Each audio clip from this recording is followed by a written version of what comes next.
probably already know that we're moving out of here. We'll just say August 1, right? Tentatively August 1. So we'll be in the new office, which is going to be about 20 minutes from here. Some of y'all have seen the video. Did y'all see the video John Whitmore posted? Yeah. Really cool. So I think Amanda said they're going to be, what, like really done Friday? Kind of done with everything Friday. So and then they'll start the process of moving in and feel a lot more offices, bigger space, and training area, and all that kind of stuff. So I know everybody's kind of looking forward to that. And plus, I think just change in general is good. You know what I mean? Just new surroundings, new environment, new energy, new all that kind of stuff. Parking.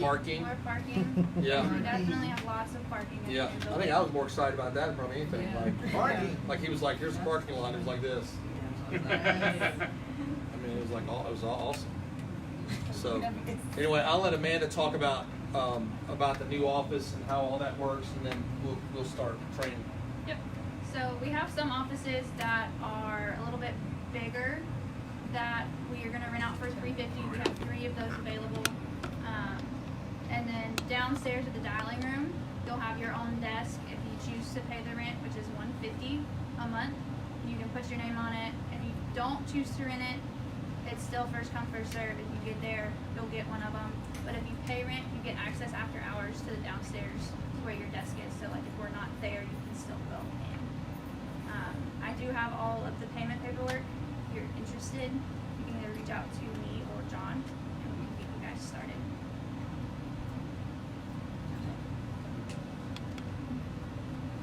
Okay. Any questions about the new office? Address? We'll give that out when we get closer to moving in. Can we go on the Rats. tour? That's what I was saying. We did a video so you can see what it looks like. Oh yeah, that's right. Good. Cool beans. Anybody have any questions about anything? All right.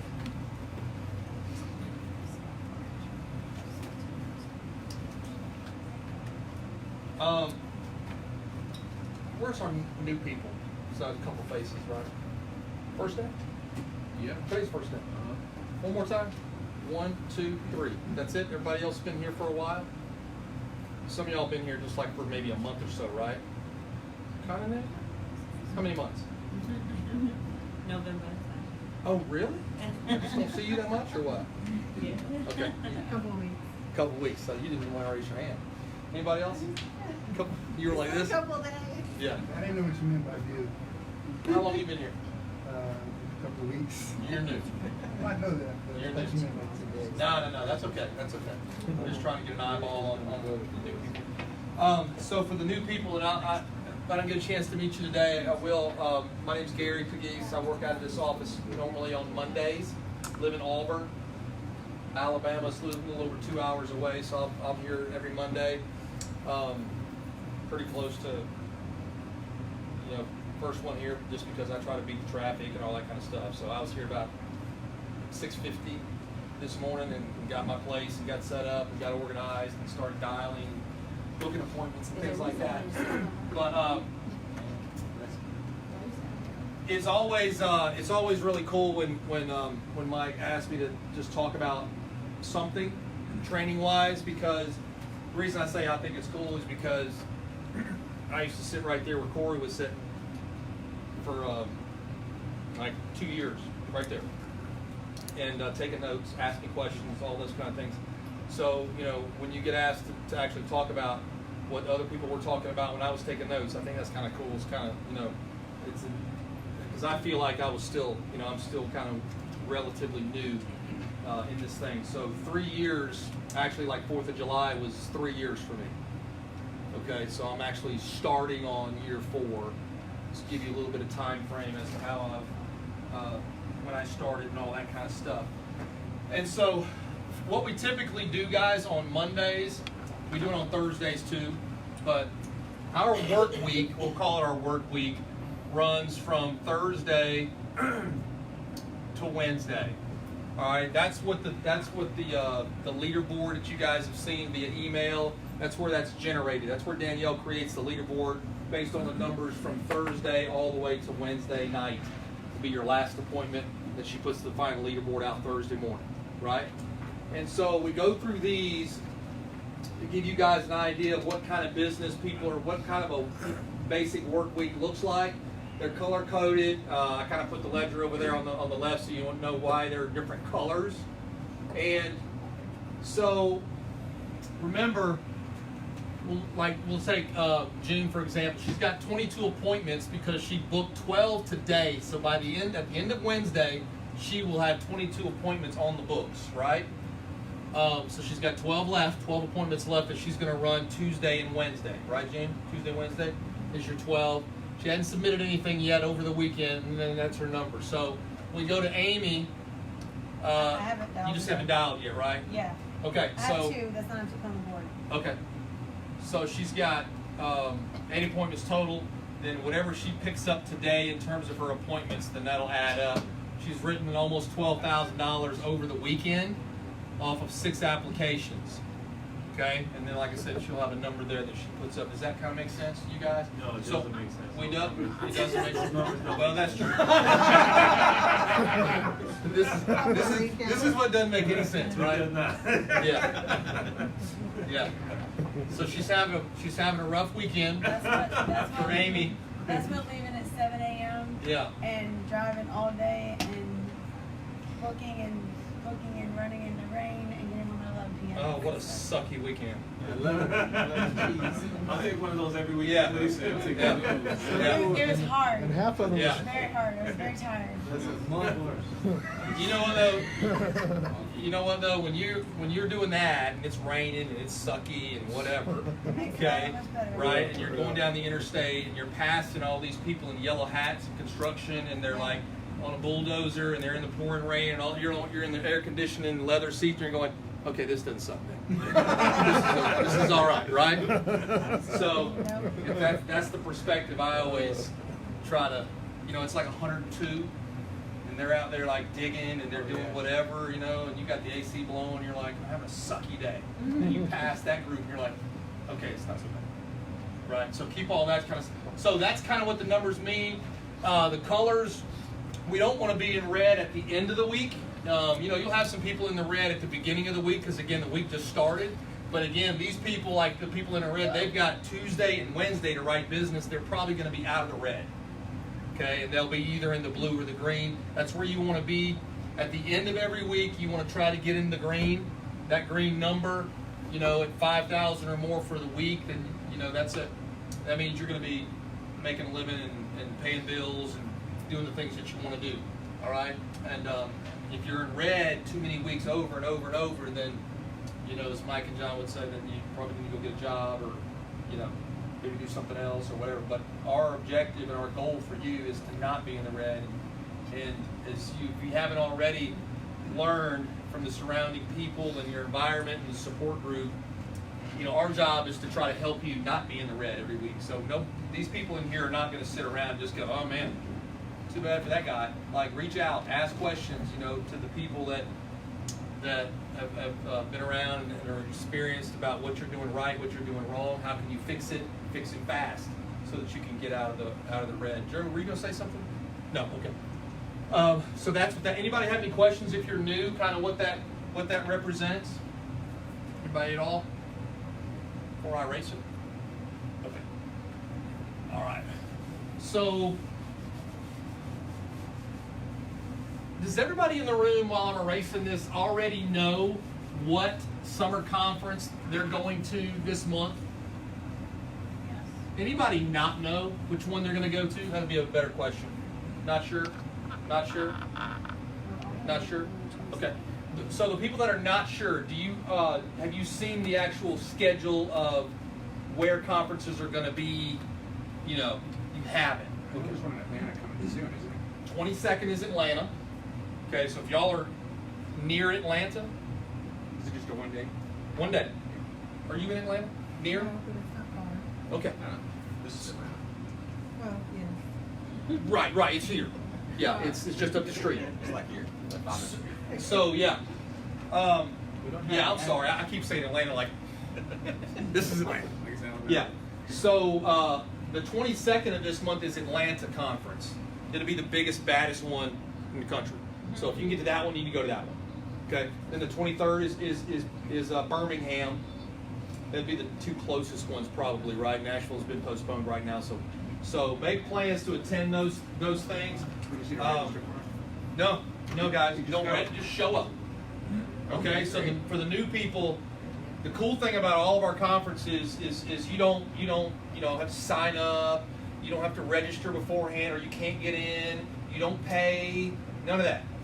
Okay, get on the site, find out where it is. If you don't, ask somebody it's all over the Facebook page, and just show up, walk in, grab a seat, take notes, ask questions, meet people, do all that kind of stuff. So none of our training costs you anything.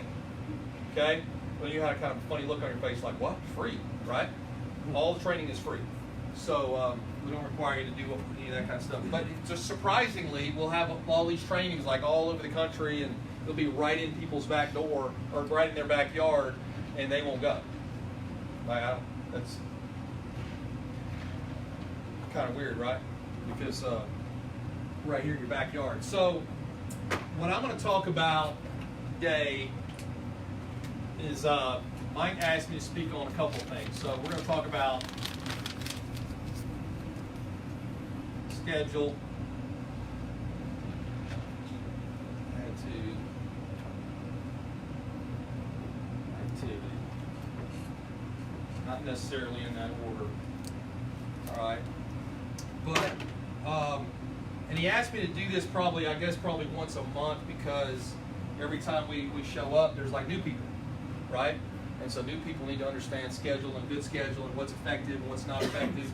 And so I'm gonna brush through this, and I'm gonna pass this one pager out that a lot of you that are veterans in here have already gotten. So if you've gotten one of these, then don't feel like you got to take another one. Just pass it on. This is for the people that we started over here, and y'all just go around that haven't had it, and because a lot of you guys already kind of know what it is.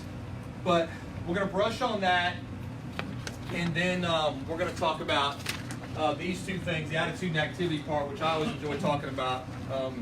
It's kind of fun, but once everybody gets the schedule, we're going to start on the page, on the front side. I guess it'll help if I pull one out. That has the actual days of the week on it, or scheduled days of the week. And so Terry and I were talking about this before we started today, and we were talking about, for you new people, and not just brand new, but kind of new, and Terry said something really interesting I thought was really cool, because Terry's been around for how many years? In the business since 2011. Okay, so he's been around the business for a while, and he said, every time somebody talks about schedule, I always pick up one or two little things that can help me. And when you get out of routine a little bit, sometimes it's good to get like realigned, right? Oh yeah, crap, I got to do that. I know that, and I hadn't been doing that. I need to do that. So we're going to talk about what's effective for if you're new, what's not effective if you're new. We're going to beg that you really listen and you take some of this to heart, or you take all of this to heart, because we, Mike, John, all the top producers have already screwed this up.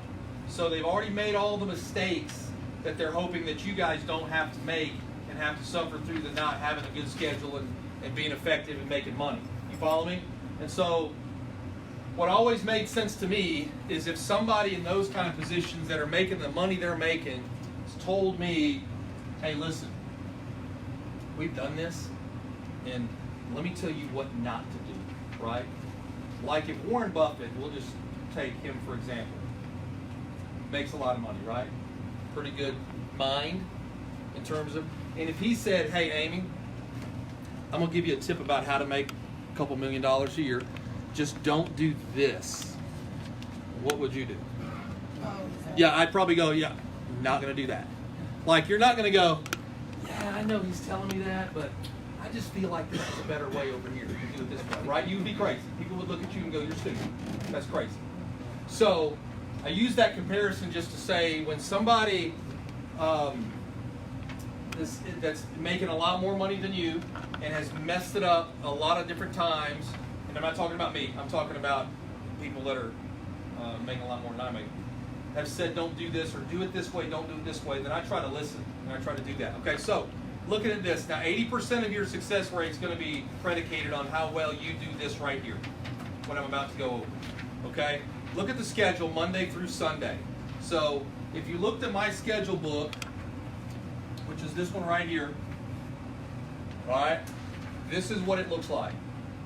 This is what a lot of people that are on a consistent schedule, making consistent income, this is what it looks like. Okay? So this is what a Monday looks like. Monday looks like today, right? You get here early, you dial, and if you're in and near an office like this one, you should be here like and you're new, you should be here like every Monday, Thursday dialing. Right, Jim? Makes a difference, doesn't it? Okay? So we dial. And we dial until we book up Tuesday, Wednesday. Right? Your goal for booking up Tuesday, Wednesday, this varies from producer to producer, but just to keep the numbers easy, I'm going to say your goal for Tuesday and Wednesday is to try to book 10 to 12 appointments. Okay? For Tuesday, Wednesday, 10 to 12. And then on Friday, Saturday, your goal is to book about how many? About 10 to 12. Okay? Some people say 10 to 15. Okay? That's fine, but I'm saying right now, early on, 10 to 12. So that gives you your 20 to 22 to 24 appointments for the week. Okay? And I'll take a John Wetmore statement. So John, who's used to be an accountant years ago, is a very big in numbers. He's a numbers guy, you know, analytical, like analyzes things. And so he did this study of Family First Life a couple of years ago. Took the whole company, all the producers, everything. You set 20 appointments in this book a week, you'll deposit 200 grand on average. Okay, he did all the averages. If you book 20 appointments, you'll deposit 200 grand. If you're brand new, you'll deposit 200 grand. No experience. We're not talking about people that have been in the business for 10 years, 8 years, whatever. Brand new, book 20 appointments week after week for one whole year, you'll deposit 200 grand. So that's all anybody had to tell me. Okay? Book 20 appointments. Okay? Find a way to do that. Okay? It's hard to screw up 20 appointments. You're gonna, you know, but you're also, when you're brand new, you get 20 appointments, you sit in front of 20 people, you're gonna do what 20 times? First week. Screw up. Exactly right. Because you're gonna screw up. But here's the big difference. Okay? So if Nick books 20 appointments the very first week he's in the field, and Nick just got his license. So Nick's one of my young guys. He lives in Auburn too. So if he books 20 appointments the first week, he's going to screw up some of those appointments, right? Like the quicker you just go, that's fine. We'll screw it up, okay? And then if Jay was brand new, which Jay's not, and Jay booked 5 appointments, okay? He's going to start making money much faster than Jay. Okay, now he's going to screw up the 20 and Jay's going to screw up the 5, but Nick's going to learn a hell of a lot more than Jay. Like 4 times more. Okay? And then the next week he's going to have 20 and Jay's going to have 4. Okay? And Jay ain't going to write any business. And he's going to write like 6 or 7 out of the 20. Right? He's going to be like, huh, made 5 grand. Pretty good. And then the next week he's going to have 20 appointments. He's going to write 7 people, 8 people, 10 people. You follow me? Okay? And Jay's going to have 4 appointments. And 3 of them are not going to show up. And one of them's going to stop him on the porch and not let him in the house and say, yeah, I changed my mind. My wife said we got plenty, or whatever. Okay? So you got to put yourself in a position to win by giving yourself a bunch of appointments. Now, getting back to the schedule, Tuesday, Wednesday. You see where it says 9 o'clock, 10 o'clock, 11 o'clock, 12 o'clock. So that's what mine says now is every hour. But when I first started, it was every hour and a half. So if you're brand new, I'd probably say hour and a half to begin with because you'll tend to talk more.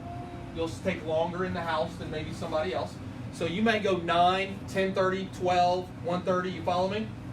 Okay? But whatever that is, circle it. Okay, like I have the day, this is Friday, Saturday.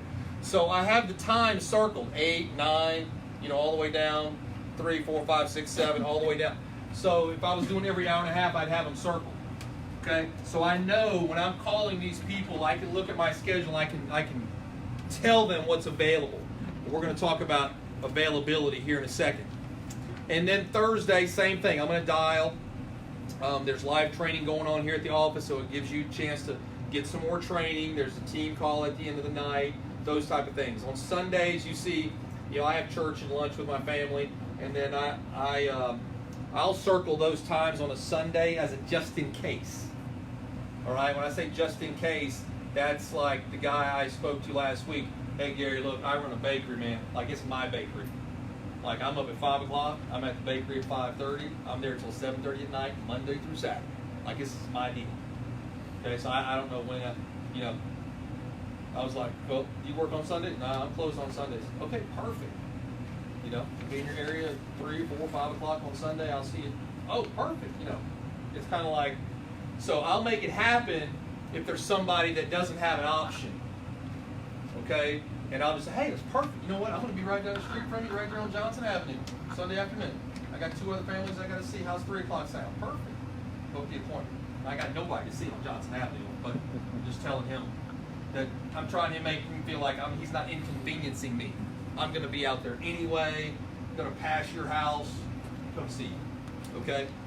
Because anybody that will see you on a Sunday on their day off, their only day off, about insurance, guess what? They buy insurance. Right? They're buying insurance. So we're going to go make that happen. Some people meet after 7 o'clock. I've done that. I've met at 8, 8:30, 9 o'clock, depending on, but I'm just kind of giving you guys a general deal.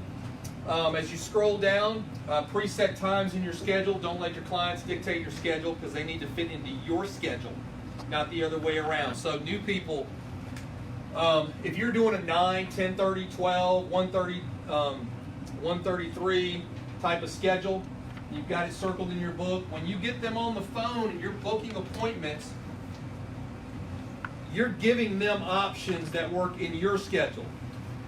Follow me? Not what works into their schedule, because they'll screw your schedule up. You just give them a wide open, hey, what time you want to do it?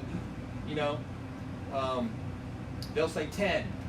You look down, you don't have a 10, you got a 10:30. But when you're new, what will you do? You'll take it. You'll go, oh yeah, 10 o'clock works perfect, right? And then you got one at 9 that's like an hour and a half over there, and you're like, dang it, I can't get there until 10.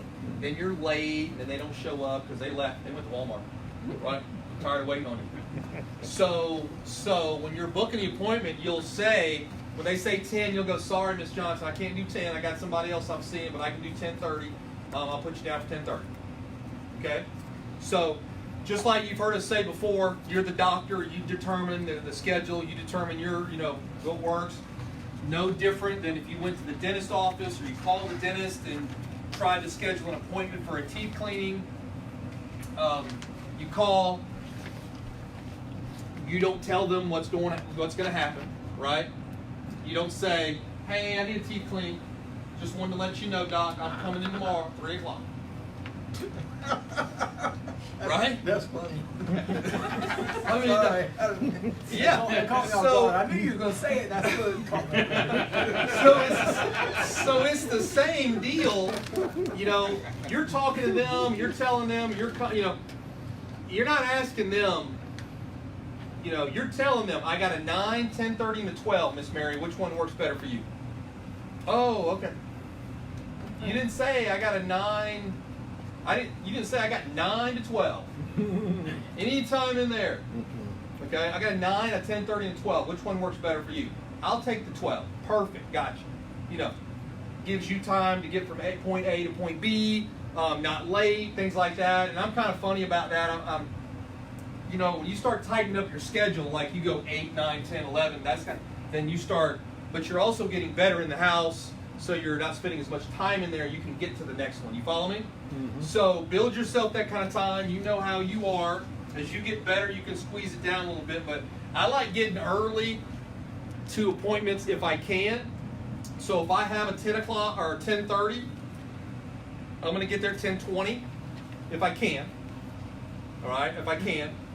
I'm trying very hard not to be late because I do think that That is the very first impression that they get of you. Now, some people, I get it, some people don't care, right? Like you said 10:30 and you showed up at 10:40, they don't care. They forgot you were coming anyway. Like they're good, whatever. But I'm always thinking to myself, if they're like me, and he said 10:30, and it's 10:40, then I'm already disappointed. Like I'm not mad, but I'm like, man said 10:30, right? So, and that's maybe because I grew up in a military family where it was like, right, to be early is to be on time is to be late is to be forgotten. So we're not late. So I go a little bit early because I think when they open the door, the people that did remember, like they appreciate that. They're like, yeah, you said 10:30. I actually sold, no lie. So last year I actually sold to a military guy. He was Army in Montgomery. And when I pulled up, he was mowing his grass, and I pulled up about 10 minutes early. He was a young guy. He's like in his 30s or whatever. But he was like special forces. Like this guy's put together like an action figure. You know what I mean? He looks like it, yeah. And so we get through the thing, right? We take care of the insurance. And he said, just so you know, we had military background, so we had that in common. But he said, and I told my wife, I said, if he shows up late, then I'm not doing this. I was like, right? But he said the first sign was when you pulled up 10 minutes early, I thought, this guy's all right. But he didn't tell me that till I was done. Okay, and I was thinking, whew, glad I got there a little bit early, you know? Yeah. So are you always on time to your appointments? Yes. More times than not. But I'd be lying if I said like every time. Right. I'm not. But when I'm not, like I'll just, got behind an accident or something. You know, I'm like, there's always one on Southern Boulevard. And they're like, oh, I know. And I'm like, yeah. I always use that Lennox piece, traffic. Oh, yeah, you can. Now, I do when I book it, I'll say, hey, I'll be, put me down for 10:30. Put it on your calendar, Miss Mary. I said, look, give me a little 30-minute window in case I run into something. They're like, oh, okay, that's fine.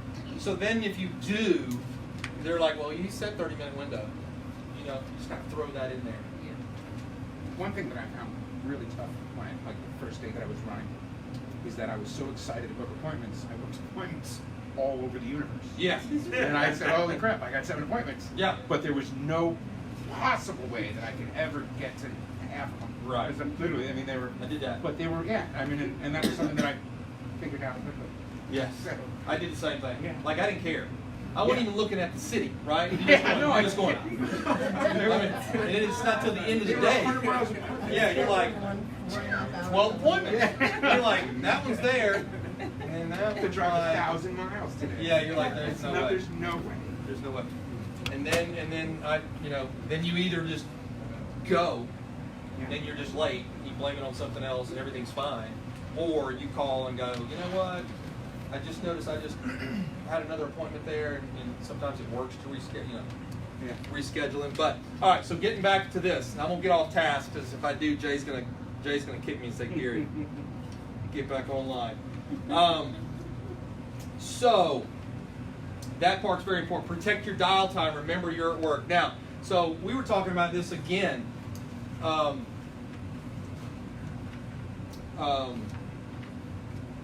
While I was sitting over here next to Terry about protecting your dial time. And that's the other reason, like I come here on Mondays, is I come here on Mondays for a couple of reasons. One, it protects my dial time, and I get in that little dungeon back there. If y'all went back there, y'all would be like, gross. That little hole back there that I, like, there's like 3 lights, 2 of them don't work. It's like hanging from the ceiling. It's like crazy, right? I mean, it looks like it's like a storage. But it's awesome because it's got 1 door. Nobody goes down that hallway. There's no windows. People can't distract me, all that kind of stuff. Because when I tried to do this at home, some of you will do this. So I'm going to go ahead and just call you out.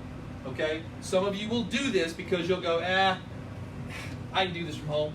Kitchen table. Ain't going to bother me. Okay? And then when it doesn't work, you won't blame it on that.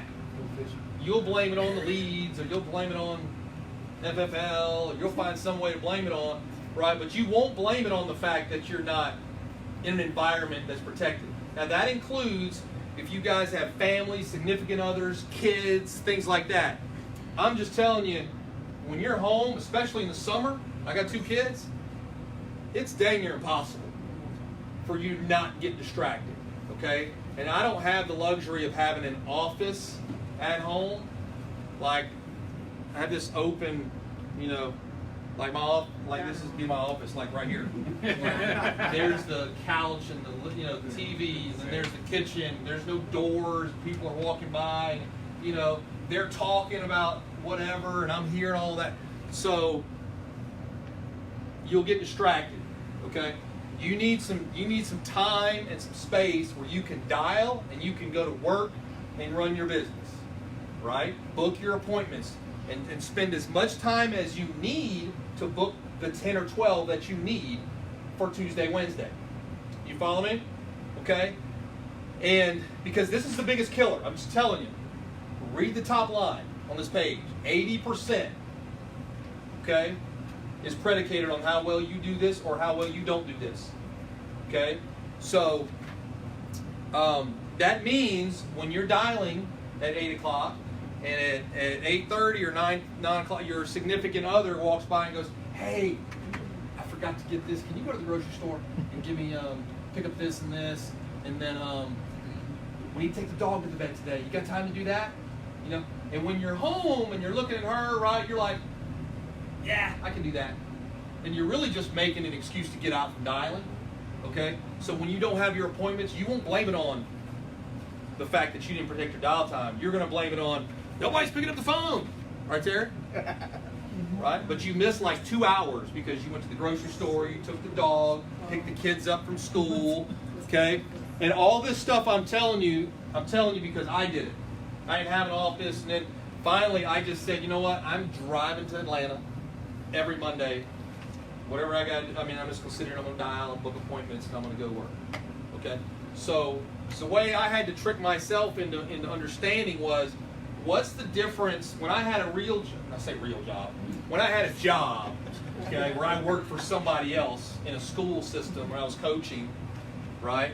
I would get up early, I would get in my car at 6:30, and I would drive to school, go to work, right? So what's the difference between me getting in the car now and just driving here? Just kind of pretend like I'm going to work, right? And then come home at the end of the day, okay? Now, is it early? Yeah. Does it feel good to get up at 3? No. Leave the house. I leave the house about 10 till 4. Beat all the traffic. Get here. I like sleeping now. Like, I like sleeping. So, and I'll stay up till 12 o'clock on Sunday, last night, just because I just want to get as much of my weekend as I can and then just struggle through the day of having 3 hours of sleep. So, and we're going to talk about that here in a minute, that number 2, about why I do that, why you should do that, what it means to you versus what it means to me. Okay? Maybe it's the same, maybe it's different. But, so number 4 right there, the bullet dial from an office if you can. Understanding that you're independent. If you're new, you're independent. So be careful when you're talking to your friends about being independent, about the words you use when you say things like, "Oh, I work when I want to work. I do what I want to do. I'm independent. I'm an entrepreneur." Just be careful. Those kind of words will come back to bite you if you're not careful. Tell them what you do. Yeah. How often do you work? I work every day. Right? A lot of times I'm off on Sunday, but I work every day. Okay? I get up early. Okay? Get a shower, get dressed, and dial. Okay? So on Thursdays I dial from home. But see what I've done is I've given myself the discipline of Monday, and then I go run business Tuesday, Wednesday, and then I dial from my home on Thursday, but I'm like locked in by then. See what I'm saying? And then I come back Monday and regroup and get dialed in again and get refocused, and then boom, it gets me through the week. Okay? But Thursdays, I'm just telling you guys, on Thursdays I dial. I start at like 10 till 8, start dialing the first one, and I don't take calls or text messages to like anybody. Like my brother knows now, like if he calls me on Thursday during dial time, like from 8 to 12, I am not calling him back until I get my like 10 to 12. You know what I mean? He already knows. So he's not going to, he called me once, and if I don't pick up, he's like, okay, Gary's not going to call me until after lunch. Okay? And I just told him that. I said, look, you can call me, but I'm just telling you right now, love you, I'm not answering it. Okay? Unless you text me something like 911, emergency, or something like that. Okay? So that's just being disciplined enough to just go, no, that's my boy calling, I'm not answering him, I know what he wants to do, he wants to go eat lunch, he wants to go do this, not doing it. Okay? You're at work. So I've had some agents in the past, I've used this example before, and I'm going to say young guys, so you people that are young in the audience, well, I still feel like I'm young, but I'm 47 years old. It's not just young people, but I'm going to use them because they were young, in their 20s, okay? And when they first started, I would try to check on them, right? How many appointments you got? Well, I only have 2 today. Oh, have you been dialing? What time did you start dialing? Well, I started dialing about, 10. I'm like, okay. You've been dialing all day? Well, no, I had to go take my friend to the shop. His car got a flat tire, so I told him I'd take him to the shop, wait for his car to get fixed, take him home, and then my sister needed to go to get something downtown, blah, blah, blah. So I'm like, okay. So the question I would ask you guys is like, when you had a job, you got showered, you got dressed, and got in the car, and at 7 o'clock you headed to the office because you had to be there at what, like 8, right? Or wherever, office, store, whatever. Gonna be there at 8. And when you were there, and your buddy called you at like 10:30 and said, hey dude, I got flat, and I need somebody, can you, like, what would you say? I'm at work. Yeah, right, Ben? Yep. You would go, hey dude, I don't get off till 5. Like, you're gonna have to call Johnny or call your brother. You know what I'm saying? You would say that, okay? But when you're independent and you're an entrepreneur and you set your own schedule and you do what you want to do, what do you do when he calls? Just say it. You go. Okay, you go. When you're starting out, when you're learning, you go. Okay, because that's your friend. He's calling. He knows you don't really have a job. That's what he thinks, right? Seriously, he don't think. He's working from home, so in their mind, they're like, he ain't working. I can call him. We can do anything. So that is up to you, young guys, young girls, even us older folks. Same thing. Being disciplined enough to go, hey, bro, I don't get off till 5, but I can help you after 5. Or after you get all your appointments. It may be 1 o'clock. You're like, got 15 appointments. Fixing to go eat lunch with my wife. Go play some golf. Do whatever. Okay? So, but you got to be disciplined enough to be able to go, I have a real job making big boy money, but I got to do big boy things. Okay? You want to make hobby-like money, then you treat this like a hobby, and you do, work 2 hours a day, run 1 appointment on Tuesday, and run 2 appointments on Wednesday, and you're going to, I promise you will make hobby money. Promise. Okay? That's what's going to happen. So, that's real important. Now, look at the numbers under there. How do the numbers work in your favor? I just took 4 weeks out of a month. I don't even remember this was last year. Out of a month, so that you guys could, it's these kind of numbers that we had up here. The first number is the number of appointments that Gary had for that week. And then the last number in bold is the number of applications that I actually wrote. Here's why I'm showing you this. Is because the number in the front, usually the last number is roughly half of the number of appointments that you get set in this book. Usually around half. A little more, a little less, but average about half. Okay? So it's real easy math to figure out. Okay? I know I met you earlier, I forgot your name already. Stanley. Yeah. So Stanley, easy math. You booked 20 appointments. Mm-hmm. Probably going to close about. Out of 20? Yeah. Say 8. Yeah. I said half, right? Yeah. So somewhere between 8 and 10. When you're brand new, you might be 6. But let's just say, half. Okay? You book 6 appointments next week. You're going to close about 3 or 4? Okay. Yeah, probably 2 or 3. Two or three? More like 2 or 3, right? Yeah, but yes. So that's what those numbers represent. So the clue there is, oh, I see the more appointments Gary had, the more money he made that week. That's as simple as it is. You follow me? When Gary didn't have a lot of appointments, didn't book his, didn't write as much, etc., etc. The very bottom section I got down there that says reschedules, no shows, and no sales, that's how many of those I had that month. That's like 43? Yeah. 43 people or clients that I didn't sell because they did one of those things. 43 people that month. Okay? Which is about half. Because if you count up the number of actual appointments, it's like 40 something.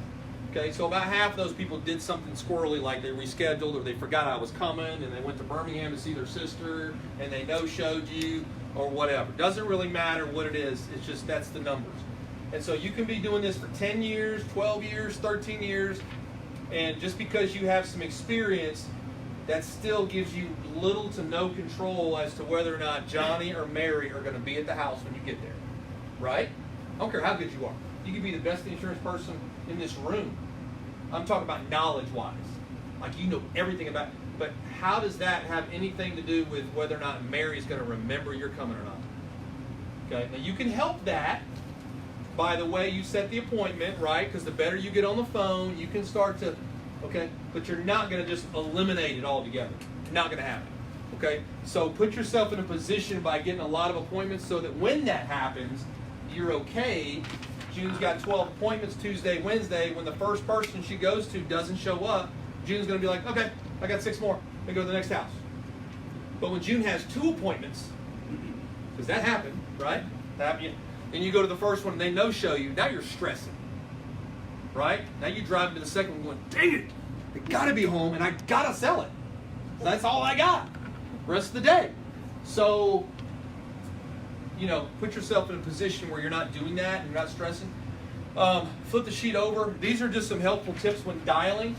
Because again, I think the front and the back are the 80% of your success rate in dialing. So, know your phone objections. So if you're new on the website, the FFLnewagent.com website, there's a place under training or whatever where there's phone objections.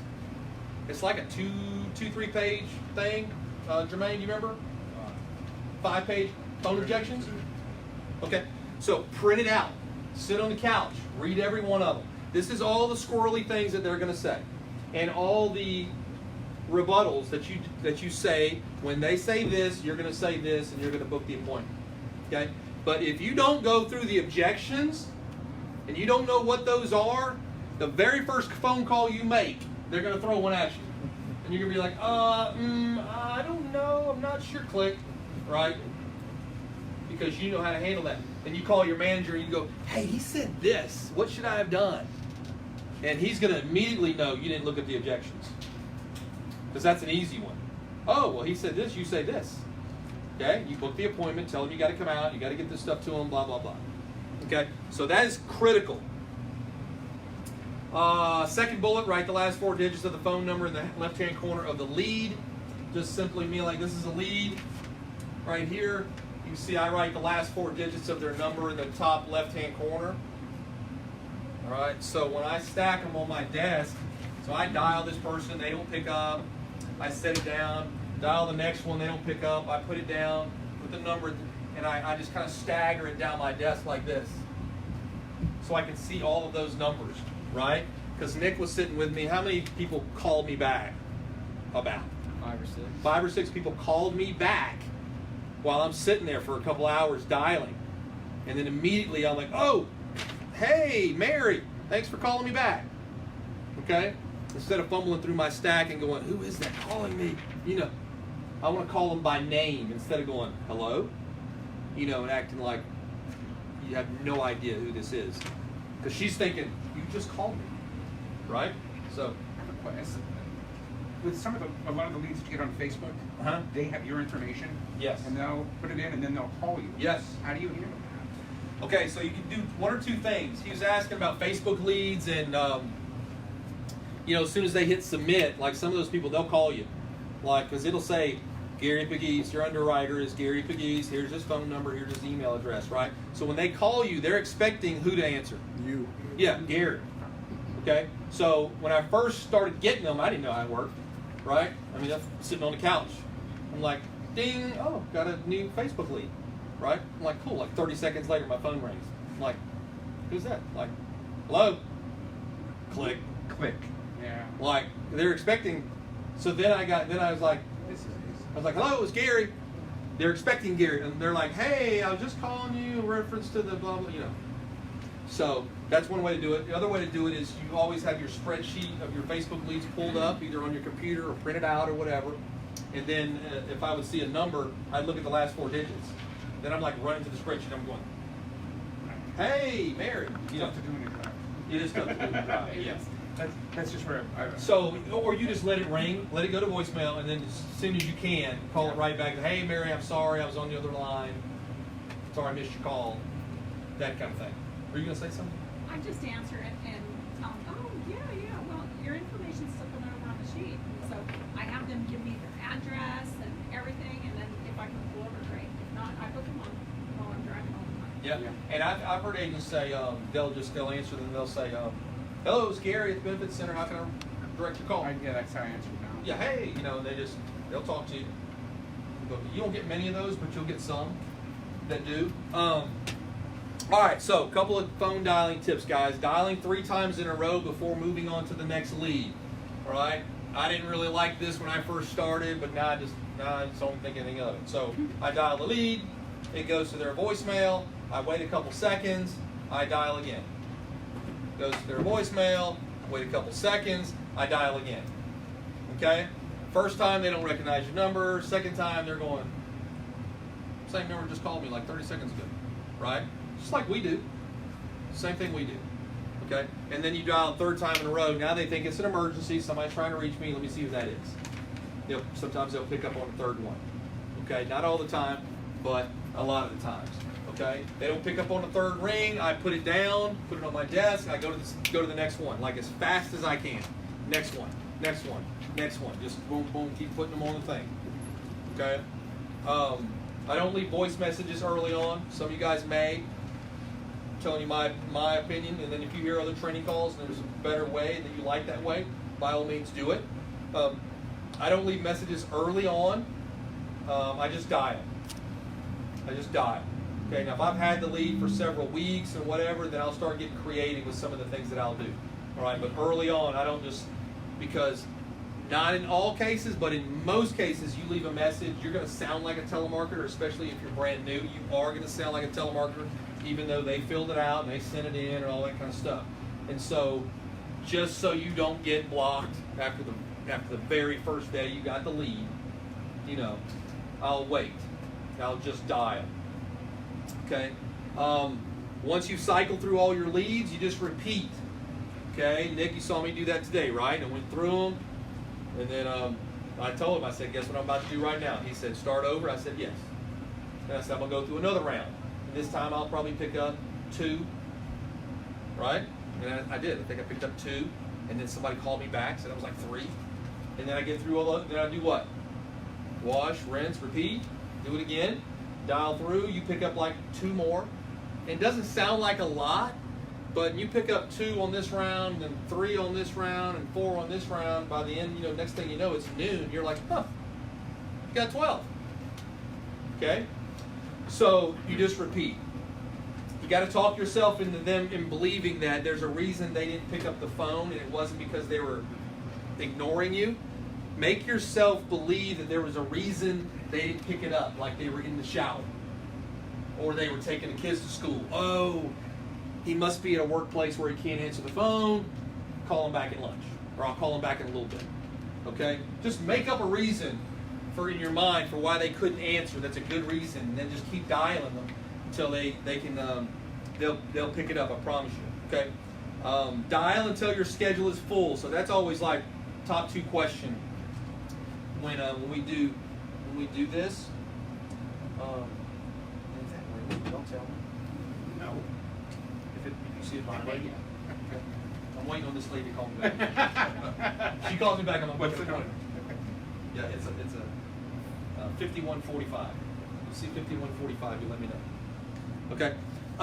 So every time we do this, scheduling, booking appointments, things like that, it's always like top 2 question, right, Jermaine? It's like, well, how long do you dial? Right? Dialing is monotonous. Okay, nobody likes to dial and just sit there and just dial the phone. I get it. Okay, but the short answer to how long you dial, how long would you say? How long would you dial? Till you're done. Best answer of the day, right there. Till you're done. Till you get your 10 or 12. Right? So if I told you, hey, our rule here at FFL is you dial till 12 o'clock, then what would everybody do? Yeah, it didn't make a crap how many appointments you got. You go, that's the rule. 12 o'clock. I know I only got 2 appointments, but that's the rule. 12 o'clock. I'm done. Okay? But you don't do that, right? You don't even look at the clock. You just dial and you know, I've even gotten to where I used to do this. And you older agents, Amy, you probably never did this, so some of you guys have been around. So, like, I would start booking appointments, you know, you get like 4 or 5, you know, over the next 2 days. And then I would, like, I count them, right? Like, you dial a little bit, you're tired of dialing. You're like, crap. Like, either it's a full moon or nobody wants to pick up the phone or whatever. And you go, 1, 2, 3, 4, 5. I get one more. I mean, you know, call it a day. Right? You start counting. So now I don't count anymore. I make myself, like, I know I want, like, I'm looking at it and I can kind of visualize how many, but I'm not counting. Okay? Now I'm just looking at the white space. So I'm not counting. I'm just going, okay, I can get 3 more there, 3 more there, 2 more there. That's all I'm looking at. And then when I fill those up or whatever, then I'll go back and go, 14 appointments. Because you will talk yourself into not dialing. Yep.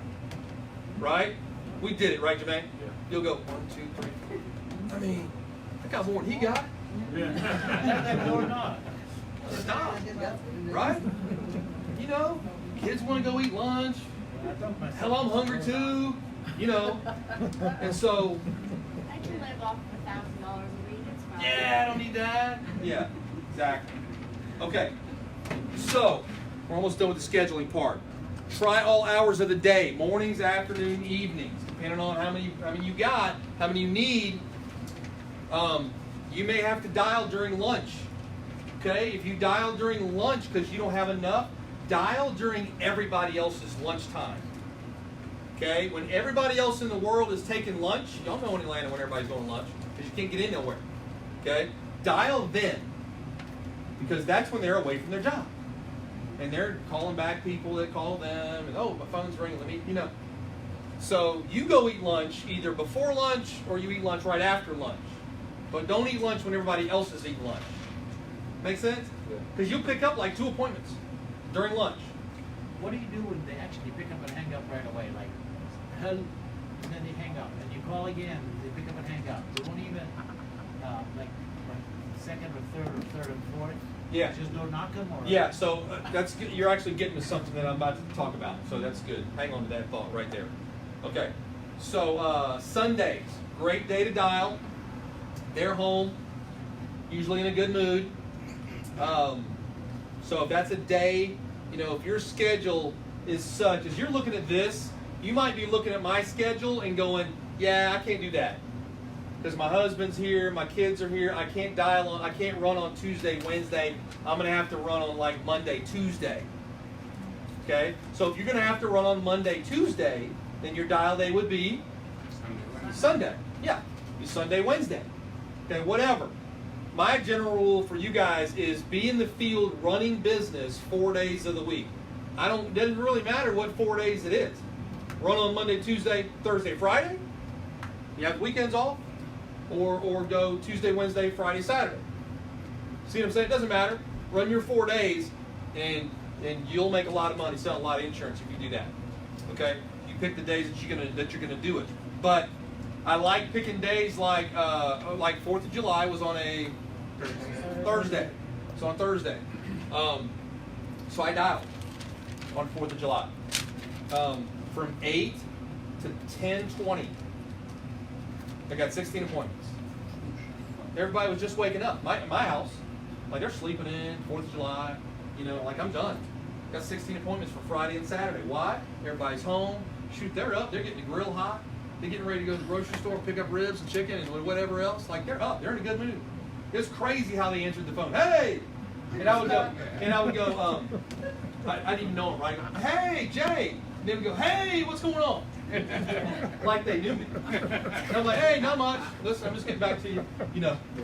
But it's like they're good. Like they're off work. They got a long weekend. They're cooking out. Family's coming over. Some of them got paid. You know, it's just a good day to dial. Okay. And I had one person going, "Why are you calling on? You calling on the 4th of July?" And I'm like, "Yeah." I said, "I'm one of the 3 million that have to work on 4th of July. So today's my day. You know, everybody else is off." I said, "I know. I got to work." Wish I was where you work. Anyway, and you book the appointment. So they're thinking to themselves, "That joker's got to work on 4th of July." You know? And I'm like, "Yeah, I'm just right here in my house. Everybody's asleep. Booking appointments." Okay, so remember, evenings are not always a convenient time for you to dial, but it's always usually convenient for the client. So if you don't have your appointments and it's dinner time and you're going, "Dang it, I only got like 6 appointments. I need a couple more." Okay? Eat supper with the family and then take about an hour, hour and a half and dial in the evening time. Because again, it's kind of like dialing during lunch. What are they doing? Yeah, or they're done eating. They're on the couch.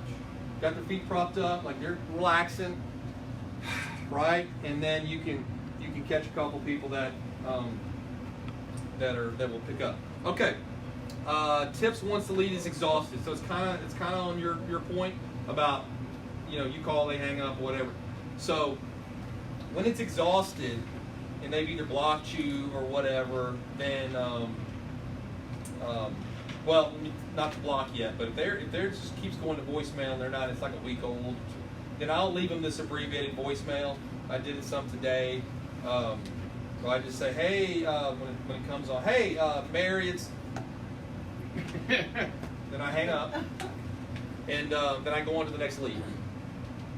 Okay, you'll be surprised how many people will like, "Man, that's the number that's called me like 8 times today," and then said my name. It sounds like that could be Johnny or Dave. I'm not really sure. Gosh, sounds just like. Let me call them back. And they'll call me back. They'll go, "Hello?" Kind of like they're not, you know. And I'm like, "Hey, Mary," I said, "Thanks for calling me back. I was trying to leave you a message and just got disconnected or something." But anyway, you book the appointment. You just get through that. They don't really care. But I just need them to call. I just need them on the phone. You see what I'm saying? I don't care how they get on the phone. I just need them to get up. If I can't get them on the phone, I need them to call me and get them on the phone. Okay? I'll leave a slightly longer voice message. It looks like that. If, again, this is like last-ditch effort, I will leave a regular voicemail. Okay? If I leave one of those abbreviated voicemails, I call them, guys, this is my lead. This is their phone number. If I leave one of those, "Hey, Mary, it's," and I hang up, I just put a V under the phone number. That just lets me know I left it abbreviated, like a half a voicemail. If I leave a real voicemail, then I put VM. So I know, so if that person calls me back, then I know, oh, that's the one that I left that, you know. Or if I left a long voicemail, I can grab it and go, oh, okay, I left the full voicemail. It's just a way so I don't sound squirrely on the phone when they call me back, okay? So, and they will call you back. So, and then a text message is like last-ditch effort for me, anyway. Especially if like it's been blocked, you know, something like that. Then I'll send them. They still don't get it. What's that? They blocked the number. They still don't get the text. They don't? Are you sure Actually, about that? I was sitting with somebody who blocked me. I'm trying to call her right there. She's right there. Well, I know it doesn't ring, but And you sure they don't get a when text? I text, it's not. It goes into block text. Really? Yeah. Huh. Okay. So the text the ones that I have gotten actually response back from, then they must not have blocked me. The ones that I got response back. So what I usually do is I'll send them a picture of the lead. I'll just take a snapshot of, look, this part, like especially the part that they filled out by hand. So yeah, so they can go, oh yeah, that was me, you know. And in some cases, I'll send like a headshot, like the one that's on my business card, just so again, this is just kind of like, oh, it's not a, you know, serial killer or whatever. Just kind of a, you know, smile and just say, hey, it's Gary. I put that in, hey, it's Gary, and I believe the thing. And a lot of times, and I go ahead in the message, go ahead and tell them, give them some options of times. And sometimes some of you guys have gotten them back. Sometimes they just come back with the time, right? Yeah.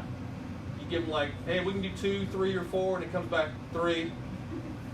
That's it, right? You're like, cool. Look forward to seeing you. You know, I'm in a black car, kind of short, got a name badge hanging around my neck. I look like this. See you tomorrow, and that's it. So I don't care as long as they respond. Get to the house, right? Anybody have any questions about this? Then we kind of flew through that, but anything not make sense, or you just please ask, because if you leave here with this and you go, I didn't really understand that part of it, then I blame you. Don't blame me. So, but if you ask, yes, sir. So if you called them 1,000 times, let's assume you did everything you could possibly do as far as possibly do. Yeah. Do you schedule your door knocks like their appointments, or you It's just a good question. So, a couple of options. I'll give you a couple of options from a couple of different people outside of me too. Here's what you could do. Okay, you see my schedule here where I've got some white spaces. Okay, you can take those leads that you're talking about. All right, and I put DK up in the upper left-hand corner instead of the number. I'll put DK, circle it, that's doorknob, and you can either, like a good way to do it. This is kind of one of those disciplined ways of door knocking, is plug them into the schedule. Like I could put 3 door knocks at 8, 9, and 10. But if I put, like if I write their name down there and I put that name, Montgomery, final expense, I'll treat it like a scheduled appointment and I'll go. Now I'll put DK next to it so I know it's a door knock. But if I don't put anything there and I just say to myself, oh, here's my door knock folder, in between appointments, I'll go door knock. It just don't happen, does it? Huh? Yeah, or you know, you go to the mall, walk around a little bit, you know, and you'll go, door knock in a minute, I just need a break, I just need to, you know, and then you're like, oh crap, I gotta go to my next appointment. Then you won't do anything.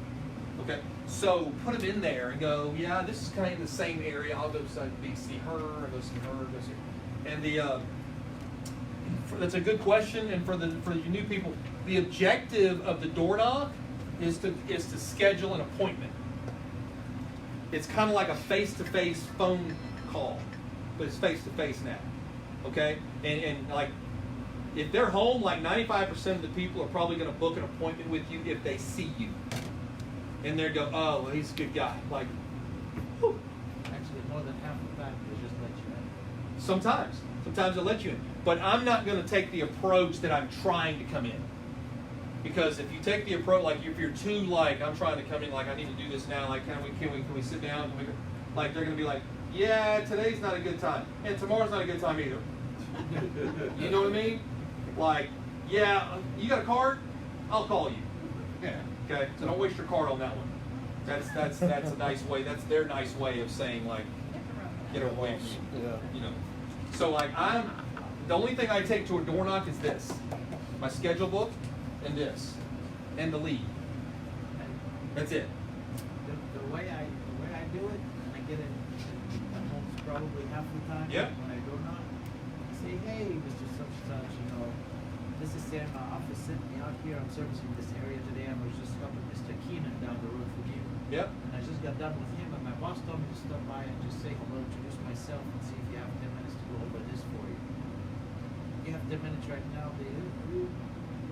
If they're hesitant, I say, okay, great. I only got like 5 minutes. I can be back in the area today.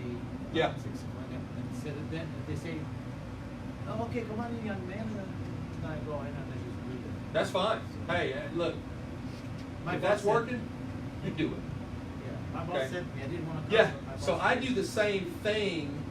It's just like, it's that whole you show them the lead, you get the lead in your hand, you're like, oh, married? Like, that's always married, question mark. Married? She's like, yeah. I'm like, hey, I said, like, thank God you're okay. And I start talking, she's like, what do you mean, thank God I'm okay?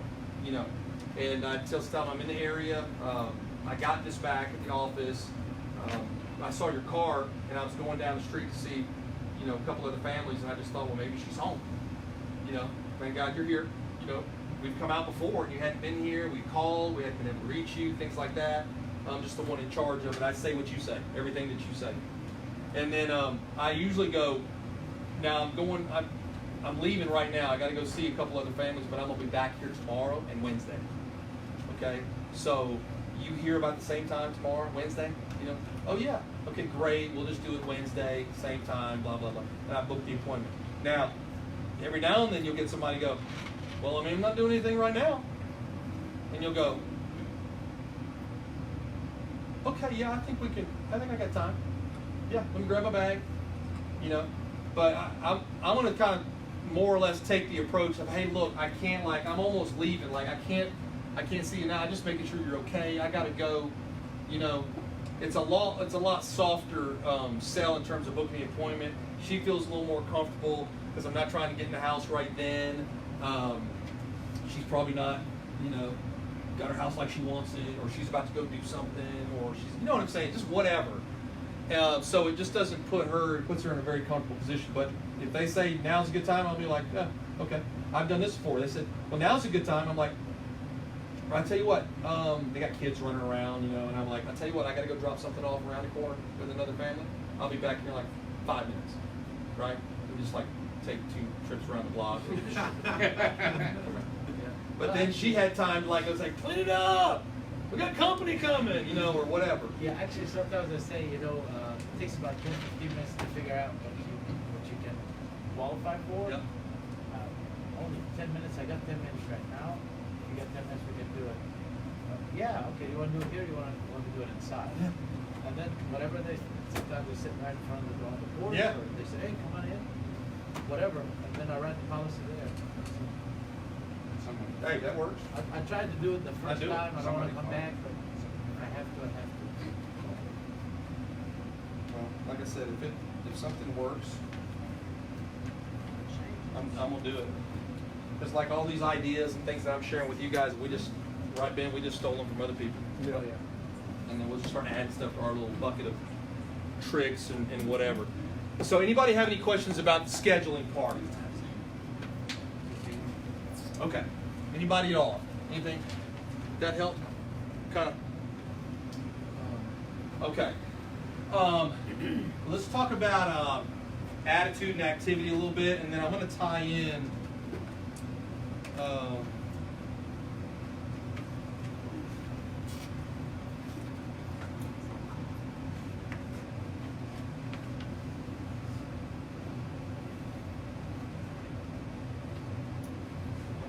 momentum a little bit, and how you lose it, and how not to lose it, and things like that. And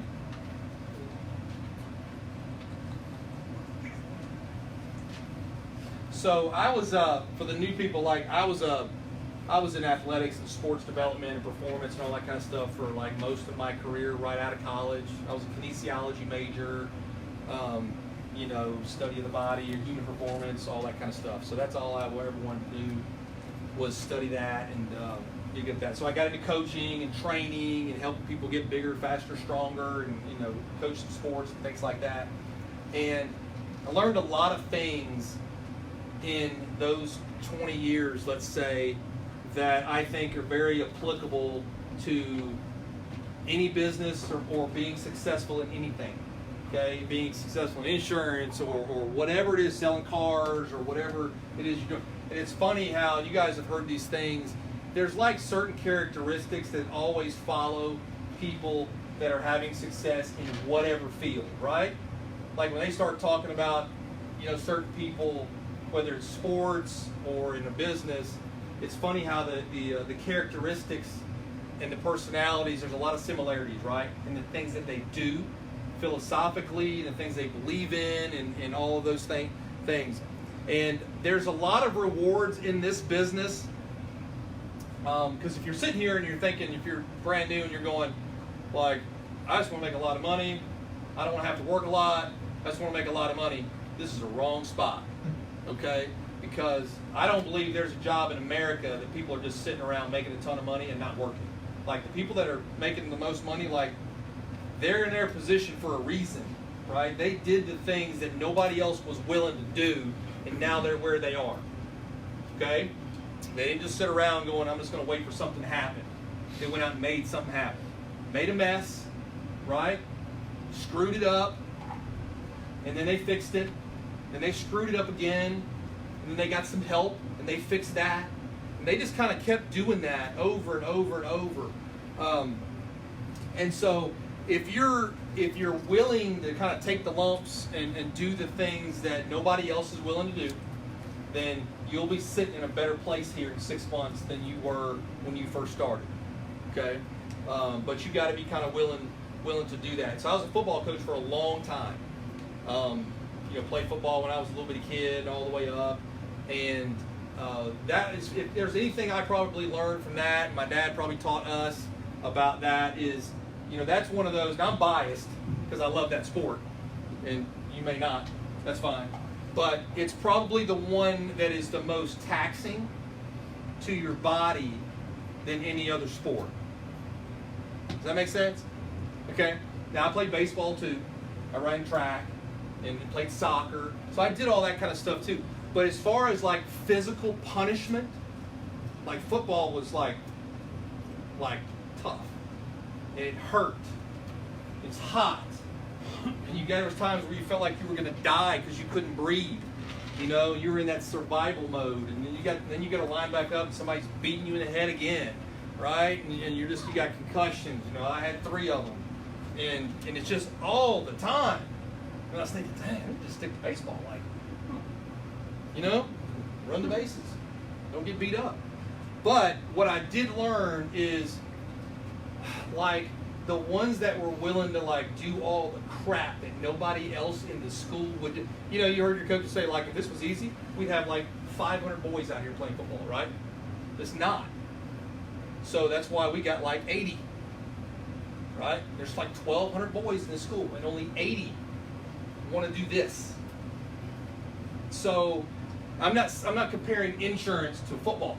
I'm not saying that. But what I'm saying is that you got to be willing to do all the other things that nobody else is willing to do, right? Because there's so many more people out there that would rather just go, yeah, I don't want to do all that. I would rather just go to work and at the end of the month get my $2,500 check, and I just know it's going to be $2,500 on the 30th of every month. Every month.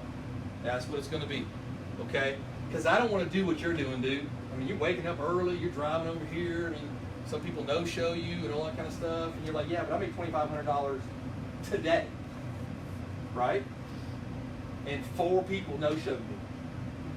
Okay? And I'm going to do it tomorrow. Okay? And you're going to make your little $2,500 check at the end of the month. Okay? And, but I'm going to be busy as hell. I'm just going to tell you. You can't call me and tell me you want to go out because, look, I'm going to be working. Okay? So, and keep doing that, though, because you'll attract other people that are willing to do what you're willing to do. And so when I was in college at LSU, I remember a professor again, I was a kinesiology major, so we had all these really cool professors talking about toughness in the body and all this kind of stuff.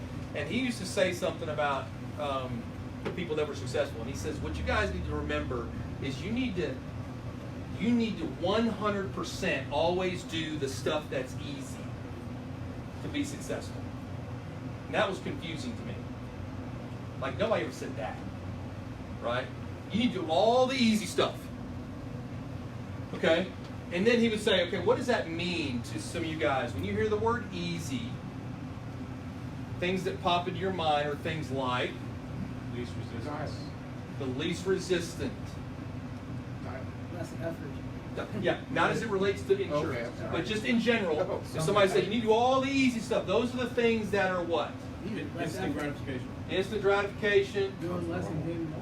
doing less, no effort. Doesn't take much time. Things that are normal come normal, right? Things that come natural, things that are right, things that don't hurt my body, like things that don't make me sweat. Those are easy. Things that are not heavy to pick up, doesn't take all day. That's easy. And so he got the survey of the room, and I was like, yeah, that's kind of what I'm thinking too, right? And he says, so you have to reconfigure your thinking when it comes to that word. And here's what he'd say. He said, easy means if you can do it, then it's easy. No, listen to me. It's like, no, if you can physically do it, like, can you actually do that? Like, humanistically, can you do that? And you're like, well, yeah, I can do it. Then it's easy. You should do it. So now you start thinking about all the things that you are fully capable of doing. Now forget about the fact that it made you sweat, or it made you stay up late, or you had to get up early, you were tired. Forget about all of that. Can you do it physically? You go, well, yeah, you can make a list of all that stuff. He said, then you should do that. So the minute you start putting all of those things in the category of easy because I can do it, your whole mindset will change. You'll start setting your alarm earlier, right? Not because you want to, not because you don't like sleep, and not because you think it feels work. You'll do it because you know you can do it, right? So now I kind of got you, right? So now if I said, you got to wake up 5 o'clock in the morning, you can go, I really want to do that. But is it easy? You go, yeah, but okay, then do that. Get up a little earlier, get yourself organized, get ready, take a shower, get dressed. If you're going to dial from your kitchen, take a shower, get dressed, shave, and go to your kitchen or your dining room table and dial. Okay? Don't roll out of bed at 5 till 8 when you're going to dial at 8 and shuffle over there to the dining room table with your flip-flops on and what you wore to bed and sit down like this and be going and start like wake up like you are leaving the house and going to work. Okay? And then walk right over there to the kitchen table and sit down and get your stuff. And I'm telling you, I can't explain this easier. It's like a phenomenon. But when you go over in your pajamas 5 minutes before 8 o'clock and you start dialing, guess what? Nobody picks up. It's like they know you're in your pajamas and you just woke up. I'm telling you. It's crazy. Okay? But if you will get up, at 5, get you some coffee, shave, comb your hair, whatever, put something on. You ain't got to get all dressed up, but dressed. Like you just want to start your day.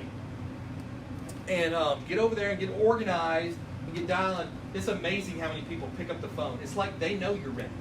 It's like I don't know, I can't explain it, but it works. Okay? Yes. Somebody always told me a joke. I would like to know, get a job like the people who go to Starbucks.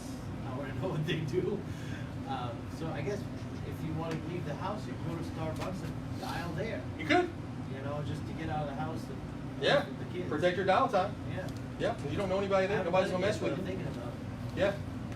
And that's it. I can't do it because I get too distracted. Everybody walks in, I'm like this. Like, and I'm a people watcher by nature. So I start watching people come in and I start evaluating, like, I wonder what he does. I bet he's going to the, I start just talking to myself. So I don't do that. But if you can. So here's the formula for disaster. You guys know what the formula for disaster is? The formula for disaster is, I could do it, I should do it, but I don't do it. That's it. That's right. I could do it, I should do it, but I don't do it. Terry's like, Hey, everybody in here can raise their hand to Exactly what you're talking that. about. Everybody in here. I could do it, Last I month. should do it, but I don't do it. Yeah. Okay, so everything I just talked about, getting up early, I could do it, I should do it, but I don't do it. Okay? Why? Because I'm my own boss. Right? I'm my own boss. But if you were the boss of you, you would fire you, probably. Let's be honest, right? Right now, if you were like, I'm the boss of me, okay, yeah, I'd probably fire me. I would fire me. Because I'm not doing what, I would expect an employee. If I hired me, I would be like, get your butt up, go get dressed, get in the car, go to work, let's go, right? So I'd probably fire me. So if you would fire yourself, then you need to reconfigure yourself and do the things that would make somebody keep you, hire you, give you a raise, give you more money, things like that, okay? So so funny. All this stuff kind of relates. I just kind of put all this stuff down as it relates, and then I get, you know. What's that last part there? You said I Could do it. I should do it, but I don't do it. That's the formula for disaster. In anything, pick an occupation, pick something. NASCAR driving. I could do it. I should do it, but I don't do it. I mean, what? I don't pick one, right? It's just it's what's going to happen. So now in this business, here's a good comparison. So the biggest fad in America, fad, F-A-D, biggest fad in America right now, and it's been like this for the last 10 years, is what? You might know? Is diet, weight loss. Diet, biggest fad. Okay? Every magazine you pick up, every channel you turn on, everything on the internet, it's diet. Everybody's got another pill, everybody's got another exercise machine, they got another diet plan. You don't have to pick up a weight. You can just wear this, you know, whatever. It's all diet, exercise, lose weight, right? Agree? Okay? So here's a number. 45 million people in America do with some kind of diet plan or bought some kind of, you know, they spend $33 billion a year on diet, shakes, equipment, blah, blah, blah. And it just keeps getting bigger and bigger and bigger. So here's the comparison with what you're doing and that, is that the average American or average person, they try this thing, you know, and then after about a week, they get off of it, they do something else, and that's not working, so they do something else. And in every moment, some of us in this room have done this, okay? In every moment of failure, they point to the plan or the equipment that's not working. That's why they're not losing the weight. Johnny said that pill works. That pill don't work. That shake doesn't work. That stepper over there that cost me $1,000, that cycle machine or whatever, it doesn't work. You know what doesn't work? You don't work. That's right. They have a hard time doing this. Like, I'm not getting up. I'm not doing this 7 days a week. I'm not doing this like the plan says. But nobody likes to say, I am such a failure. Like, I did not stick to it. I didn't do it. It's harder to do that as Americans. It's easier to go, that doesn't work. Let me go buy this over here. Susie said this one works. She swears by it. She lost like 30 pounds. Well, guess what Susie does? Like, Susie works. You know, so they don't want to look like, they don't want to think that Susie like outworks her. They think it's the equipment. So it's the same thing here. So it's just outworking your situation and doing the things that nobody else really wants to do to get the result that you want to get. Okay? That part doesn't come from like, I don't have a box of pills and I don't have a fancy like flyer I can pass out and go, this is it. As long as you read that, it'll work. You got to do all the other stuff that it takes. Now, mindset, again, this is about attitude and activity. So for the new folks, like, there's a big comparison between your dial days and your run days. Okay? So here's how similar they are. Dial days. Run days. Okay. When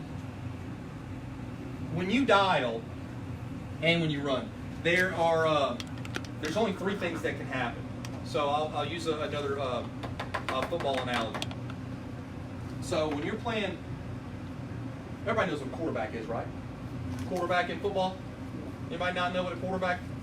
Okay, quarterback in football. So every time he takes the ball and it's a pass play for that team, there's only one of three things that can happen when it's a pass play.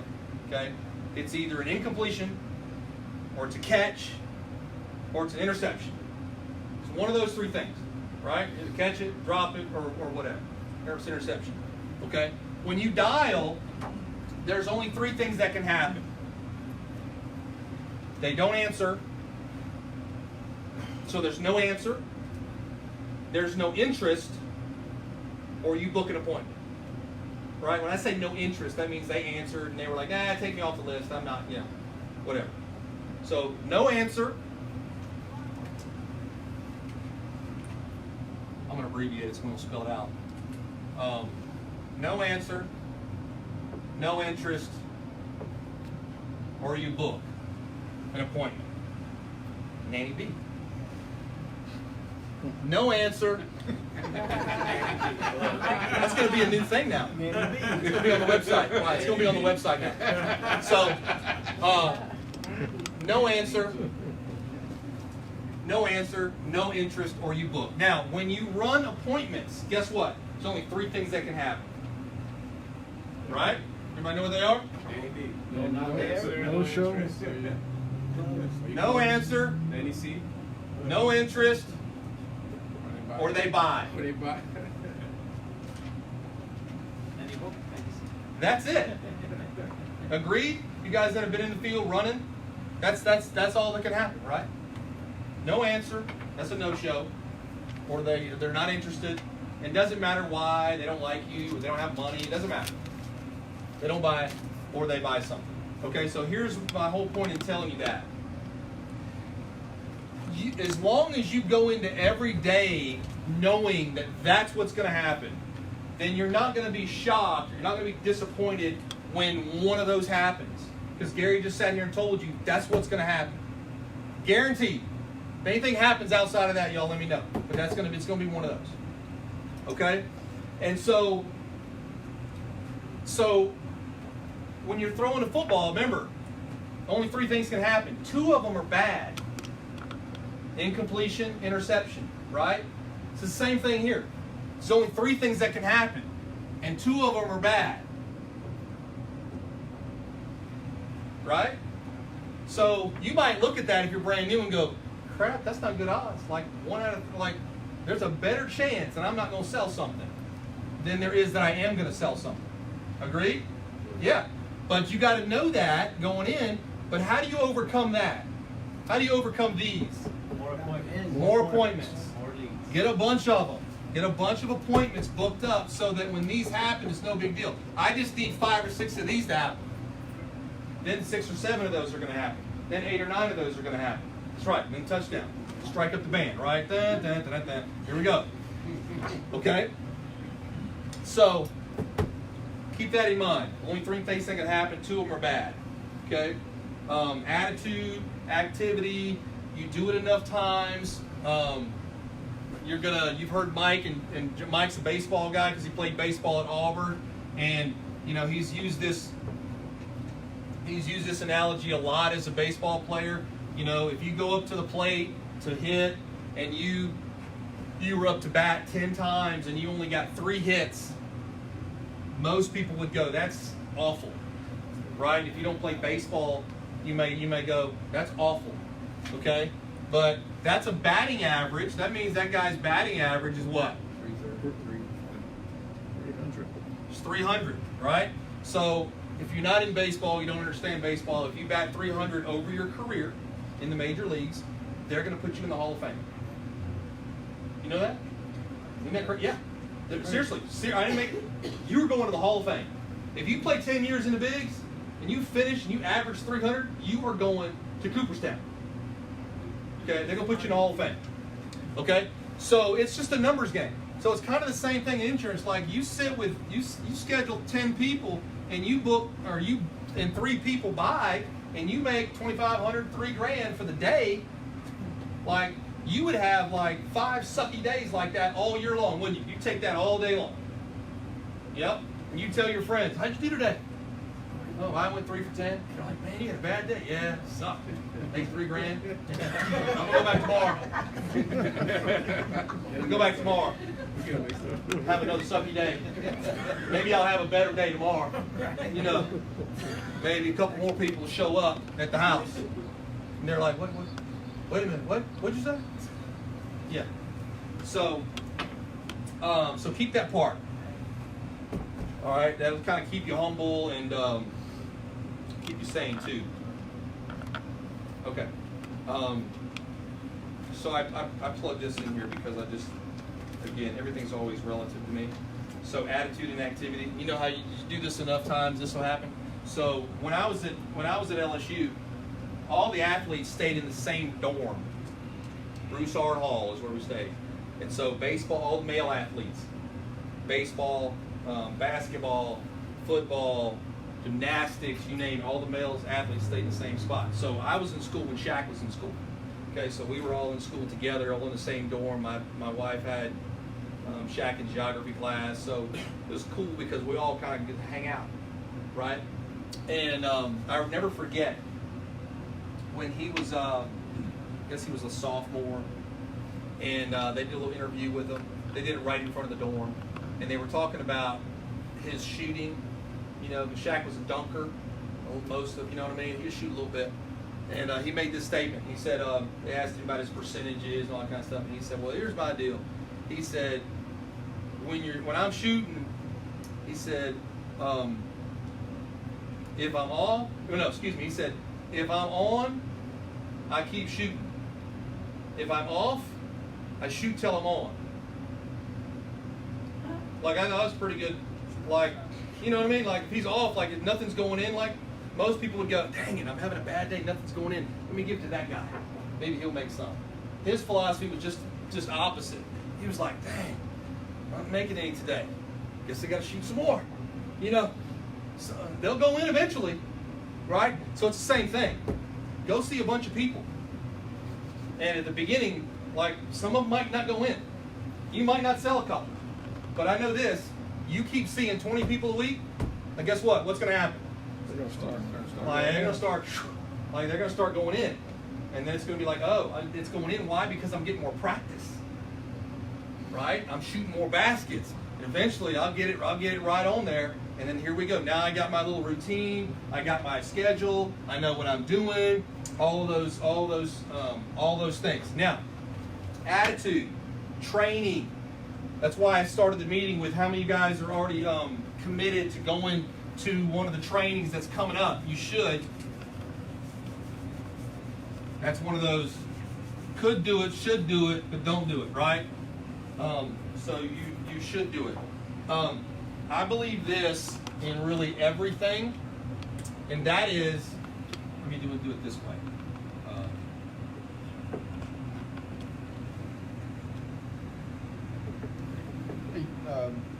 Gary, when you're saying that, I was doing some math while ago when you was looking that up. Yeah. You just said, 3 out of 10. That's 6 out of 20. I was just doing the math out of 20. If you just had 20% close ratio, if you were new and you sucked and you stayed sucking the whole year long, I mean, which is you're still talking about 200 closes out of 1,000. Right. 200 closes out of 1,000 times 1,200 is $240,000 worth of submit business. If you issue 80% of that, is $192,000. I mean, if you suck. If you suck Well, all year long. Yeah, I was gonna say if you suck and you suck for 12 months, 12 straight you months, could do $190,000 in the bank. Yes, I mean, that's 20%. Okay. I mean, Right. generally speaking, Right. on average, it's probably closer to more 40 or 50% is what we close on. Right. But here's where exactly right. I'm glad you said that. But here's where, Amy, you can attest to this too, because I know you've had agents. We've all had agents that fell into the same thing, right? Because if you can, I want you to speak on it for a second. But the problem is, number one, they don't get enough appointments at the beginning, right? They get 5, they get 4, they get 3, they get frustrated because they're not closing any business because they're not seeing enough people, right? And then what happens? They disappear. They disappear. Right? They just stop showing up because they're like, that deal don't work. Right? Even though, like, we got more people than y'all can count that are making a lot of money doing it. But it's because they got through the hardest part of this, and that's at the beginning of just learning. Book appointments. Crap, they're not home. Terry, what am I going to do? They're not home. Amy, what? 3 people in a row said no. 2 people said I got to think about it. 4 people said they really like me and they'll call me next week. And you want to go, no, they're not. They're not going to call you. Okay, but like, I'm not.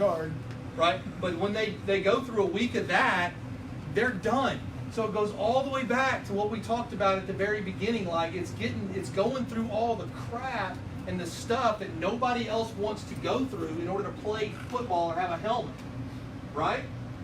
It's easier just to go, yeah, I'm just not going to do that. I'll go over here and play this. Or I'm going to go do this. But if you want to make the kind of money that people in this business are making, you got to, like, got to have tough skin.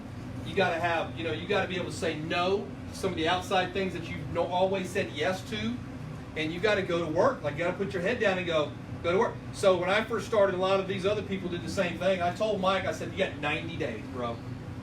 And I've known Mike since I was like this big. I said, you got 90 days. I'm giving myself 90 days to make this happen. If it doesn't happen, buddy, I love you. I'm just going to go get a job, okay? He's like, okay. That's all. He's like, okay. I said, but I will promise you this. Like, for 90 days, like, my kids and my wife probably not going to see me a lot because I'm going to do everything I can do in 90 days to find out whether or not this is going to work or not. Okay? Now, that's what a lot of people won't do. They'll say it like, you got 90 days. Okay? They'll go through the motions, 30 days, 60 days go by, and they'll do a little bit of this, they'll dabble, and it won't work, and they'll go, huh, maybe 90 days. Okay?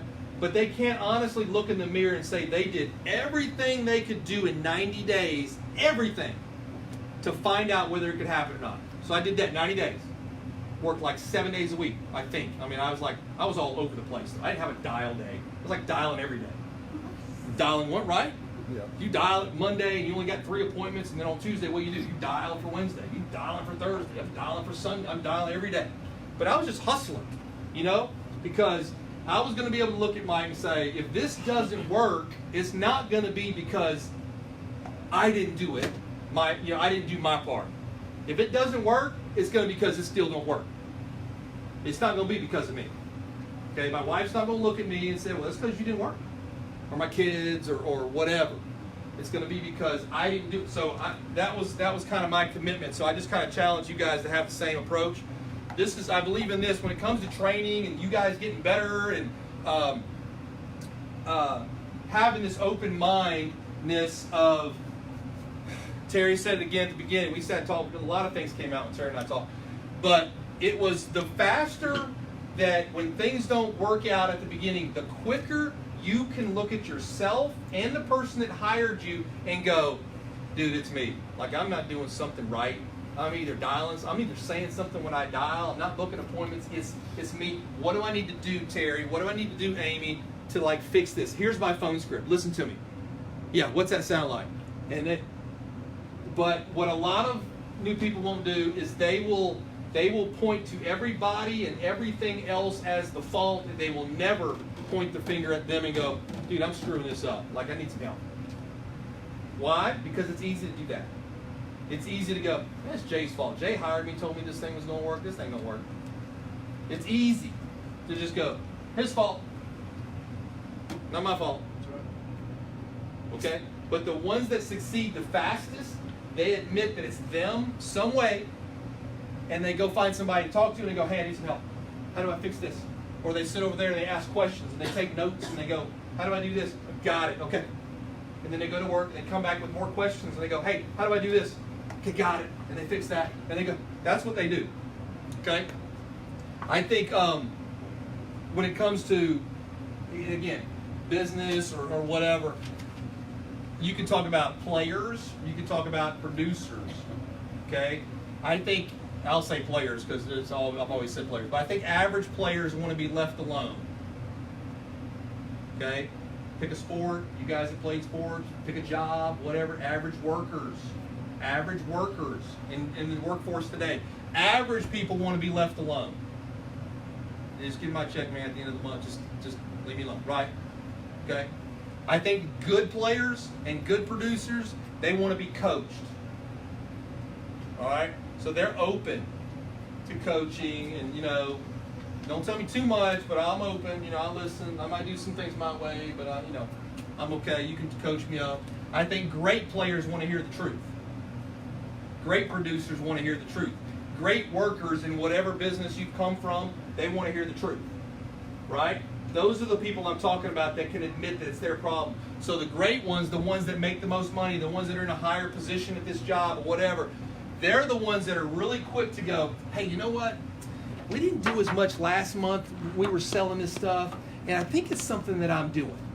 Like, what do y'all think? What do y'all think we should do better to sell more cars? Because I don't think my deal's working.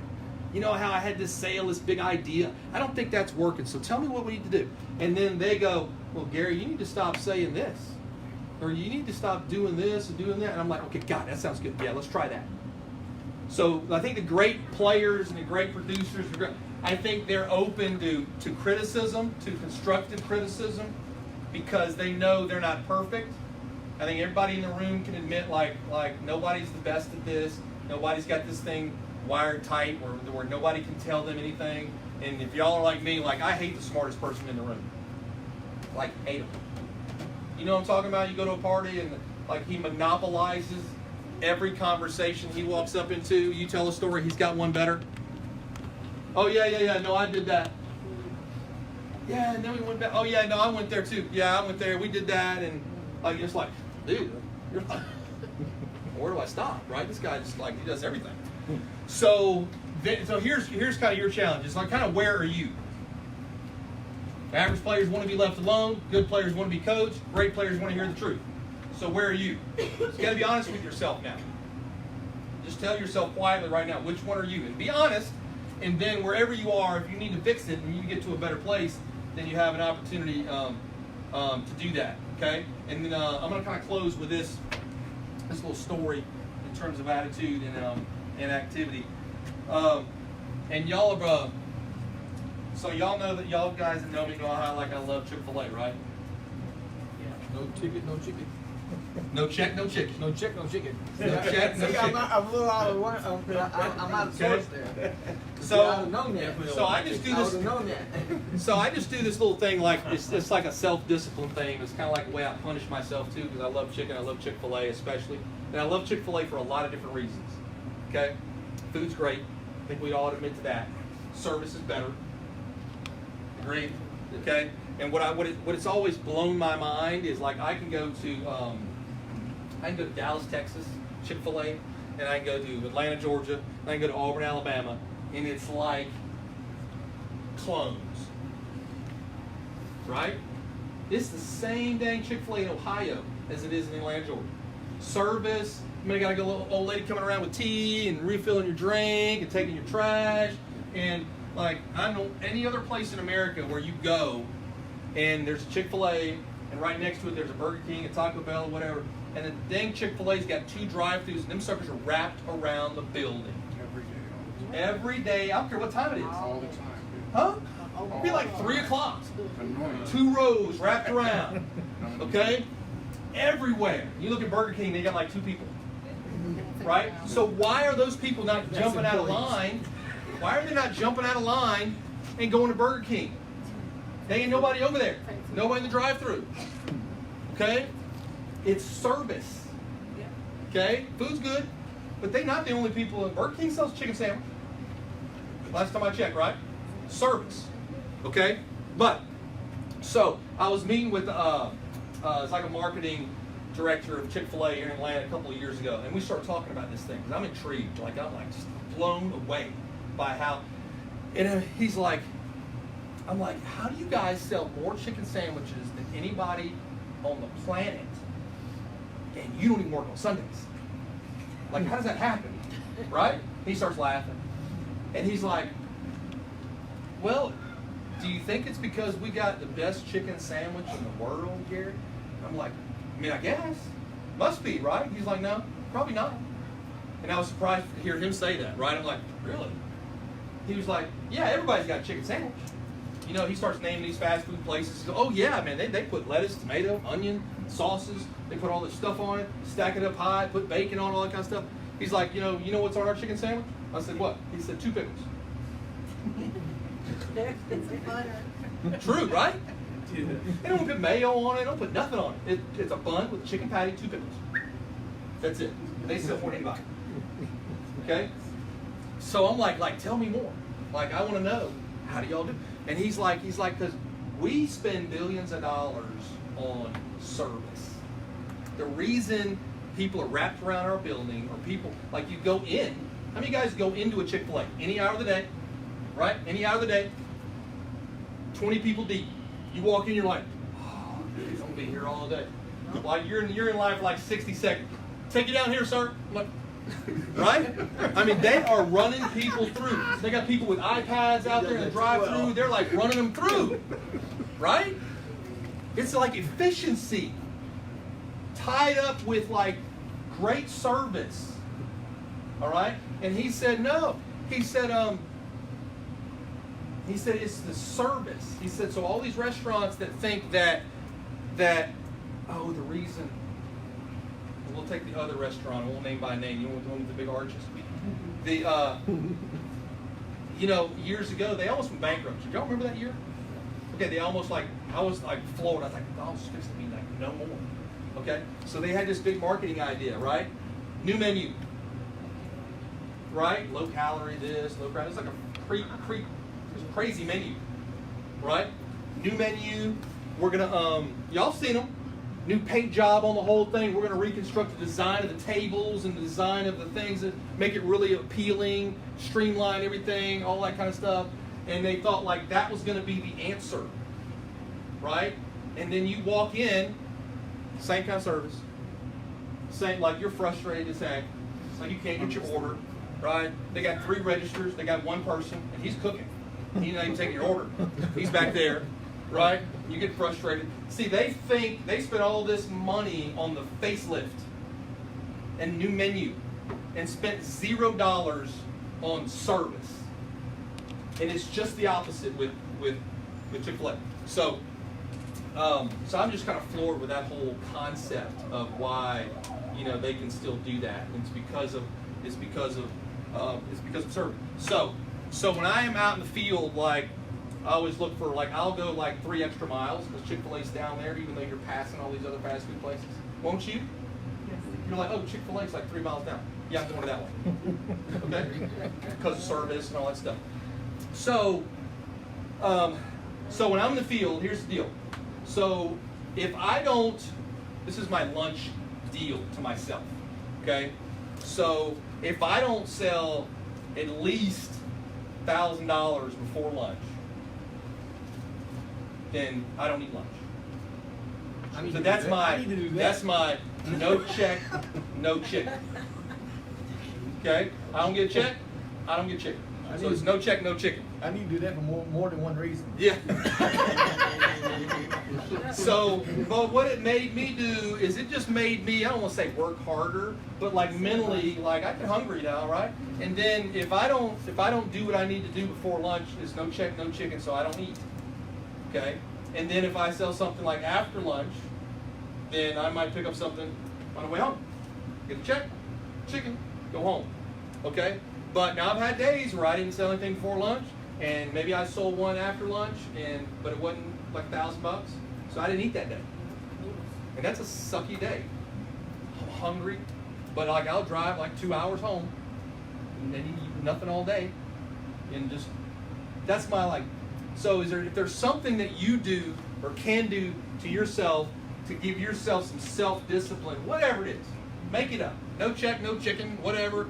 Or whatever, do something that kind of holds yourself accountable to doing the best that you can all the time, every day, no matter how you feel, all of that. Did y'all see Matt Smith do the training on the podcast the other day? Yeah. Anybody? Yeah. That was a good one, right? I sent that out to my team and I was like, must watch, must see it. Y'all see it? Better watch it. Better watch it. I'm gonna have a quiz. Better watch it. Okay, I'm gonna have a quiz. But you know, Matt said some really cool things about kind of doing whatever you got to do when you want to do it, all that kind of stuff. So here's another football analogy. Like, you ever asked? There's really not a day if you're playing football, really a lot of sports, that you just feel 100%. Right? Yeah. Take a pro player, college player, your favorite college player. And if you ask them like, hey, you feel 100% today? They're like, not really. Knees bother me. You know, biceps torn a little bit. You know, they got it wrapped up though, but I'm all right. You know, next day you come out, you know, you feeling 100%? Not really. Had a late night, man, you know, migraine, whatever. But what do? They just go to work, right? So if you had a team and you said, hey guys, I only want the players to play tonight that are 100%. Like everybody else, if you're not 100%, you need to stay over here. Like you wouldn't have anybody. You wouldn't. So those guys are like, they're just willing to do whatever they got, and they know 100% of the time when you wake up, when Jay woke up this morning, when Nick woke up this morning, and when Terry woke up this morning, Ben, like, I guarantee you none of them felt 100% or had 100% everything going right in their life. Okay? Take away just personal fatigue or pain. I'm talking about this. Okay, so let me give you get a survey here. Family. Friends. Health. Income.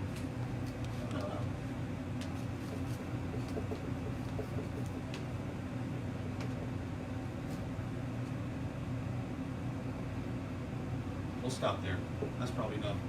How many of you guys, by show of hands, we'll just put them up real quick, I'm not going to call on you. How many by show of hands are dealing with something right now in one of these categories? What about all of my numbers? All right, something, anything. All right, put your hands down. Put your hands down. Okay? So what I'm telling you is everybody in the room has got an excuse for why they don't have to do what they need to do to support their family. Pick one. Right? And you can not sell, and you can stay home next week, and you can say, well, Gary, the reason I didn't work last week was because of that one. Got a lot going on, right? Or the reason I didn't do it, well, I got, that, or, had something, car broke down. Like, I got it. We all got it.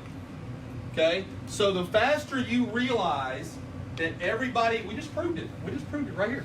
Everybody in the room is dealing with something on the list. And look, I come back tomorrow and we say, everybody's going to do this. We come back third Friday, it's going to be like this. Every day of the year, nobody is immune. Nobody walks in and goes, damn, everything's perfect in my life. Nobody. Okay? But you're going to run into people that are going to try to use that as a reason for why that's going to be their crutch. So when they don't succeed, they can just jump to this and go, well, this is why. You guys have no idea. Y'all aren't dealing with what I'm dealing with. Like, you have no idea. How many of you guys have heard that from friends? You have no idea. Right? I mean, you couldn't deal with what I'm dealing with. You have no idea. So, you just go, okay. So willing to fight for something, again, for your family, who you're willing to fight for, what you're willing to do to get it, how long you're willing to fight for it. Those are, to me, like the three things. What you're willing to fight for, who you're willing to fight for. Could be kids, could be spouse, could be friend, could be significant other, could be family, could be whatever, could be you. Maybe you don't have this is you. Okay? And what you're willing to do about that. Yes, ma'am, you got a question?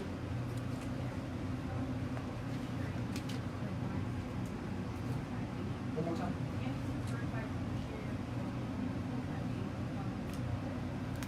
Any advice about becoming a full-time agent upon leaving corporate? So probably a couple things. I don't have necessarily all the answers behind that. I know we have some that are starting like part-time, just the weekends. Okay. Are you doing just weekends right now? You are full-time. Did you just leave corporate? Yeah. Buckle up. Here we go. Right? Okay. Now, that's fine. Hey, I get it. But I would just say this. Everything we just talked about, like if I were you, I'm going to put myself in your position. Like I just left did you used to get paid every 2 weeks or every 2 weeks? Okay. You just left that and now here you are. Okay. So you got to do like what we just talked about. Like buckle down, get your head down. What do I need to do? Okay. And that's something I've talked about before is you got to have, it's one or two attitudes when you're brand new right here. You're either saying to yourself, like you're all in and you're going, just tell me what I need to do. Okay? You're looking for direction and you're going, like, just tell me what to do. That's what I'm going to do. If you're there, great. Okay? But there's other people that start, right when they start, they're not really all in. They're kind of like, yeah, what am I going to have to do?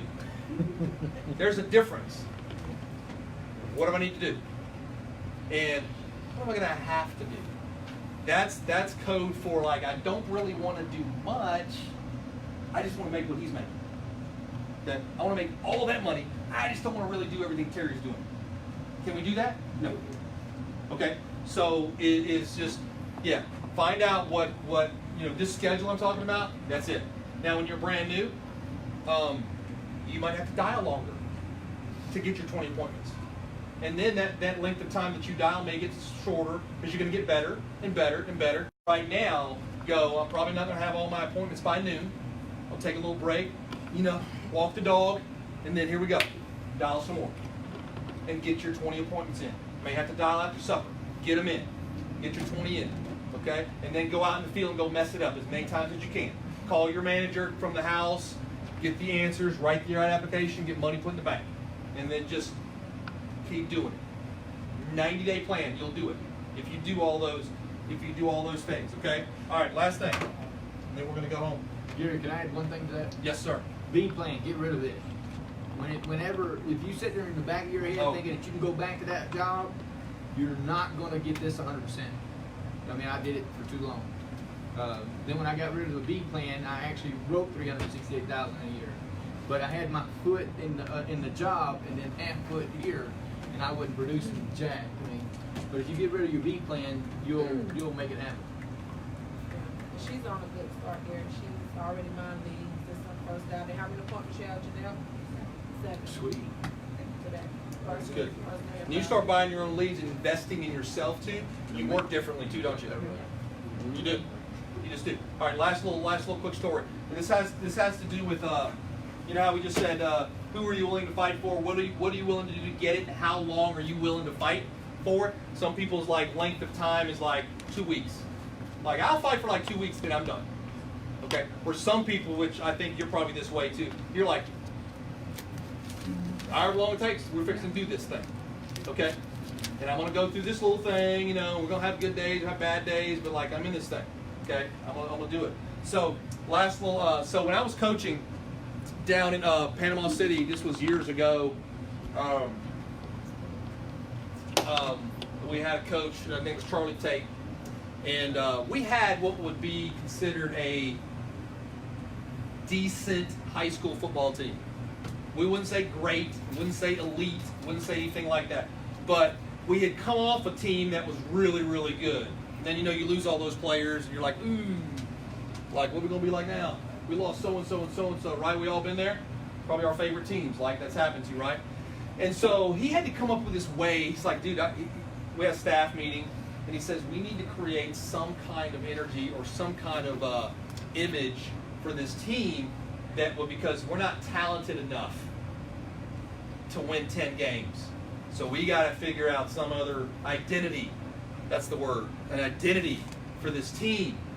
Okay?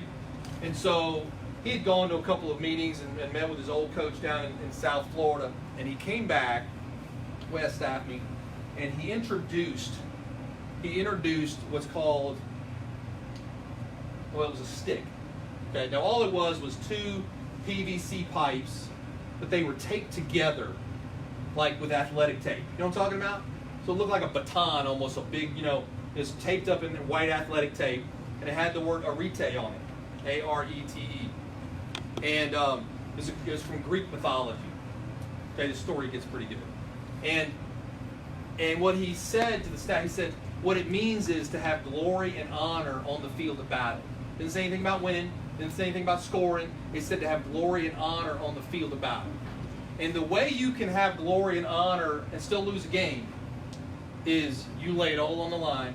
It's everything, I'm just pouring it all out there. I'm gonna support my teammates. I'm gonna do everything. I'm gonna have everybody's back, but I'm gonna do my part. We're not losing this game because of something I didn't do. Okay? And if we'll all have that attitude, everybody on the team will just do their part. Just do your part. Just do your part. Okay? And don't let the next person down. Then we're going to be okay. Win or lose. So that's what the word meant in Greek mythology, is to have glory and honor on the field of battle. as long as you battle. Okay? So here was the deal. So we're in what we call April morning workouts, which was early morning workouts in the month of April, 6 o'clock before school. Okay? Like the mist is on the ground and all that business. It's nasty. So we're in shorts. We're just in shorts and t-shirts. All the kids, we're working out, we're running, we're conditioning, we're sweating. All right. And at the end of all of that, when everybody's exhausted, he would circle all 100 guys up. And he'd walk the stick into the middle. And he'd say, we're going to have an arete battle. And I'm like, what's that? Okay? So this is where he introduced it to the team. We're creating an identity for this team. Okay? Because they weren't talented enough. But they were tough as hell. Okay? They weren't real talented though. Okay? And so he calls out 2 guys about the same size.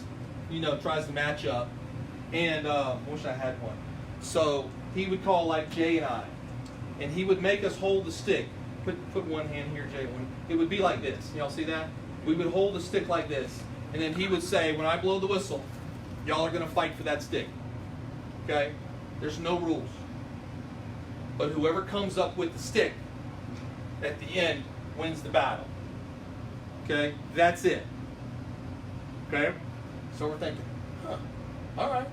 So this is short stuff. He blows the whistle. They start doing this tug of war match, and you know, boom, somebody goes to the ground. They're still like doing this, and you know, and they're down there for like 3 or 4 minutes, and you're getting tired, like getting exhausted, right?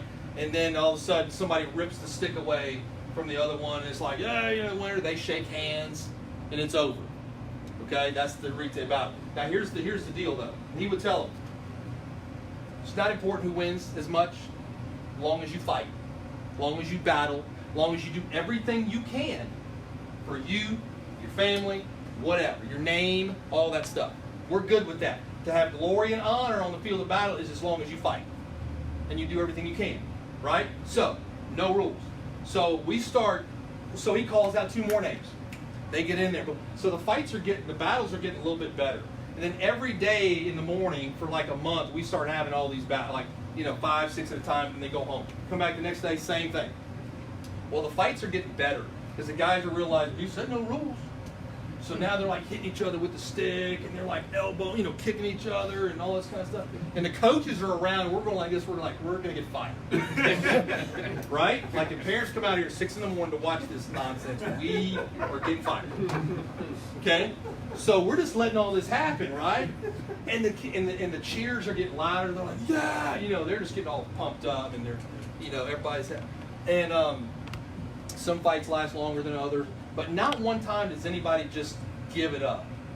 Like, you know, if you were just like, you just said, I don't want to do this, you just like gave up the stick, like you would be shamed. Like you'd be better off quitting team. Okay, so they're fighting.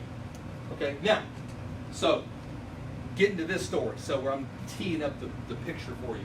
Okay, then he calls out Tony Young and John McGonigal. See how I remember those names? It's like 20 years ago. Okay, so John looks like Ivan Drago. Right? He plays tight end. He's about 6'4", 240 pounds, flat top. Blonde, flat top. Okay? He comes out. And because the staff's like this. Whoo, this will be a good one. Because John's a tough son of a gun. You know what I mean?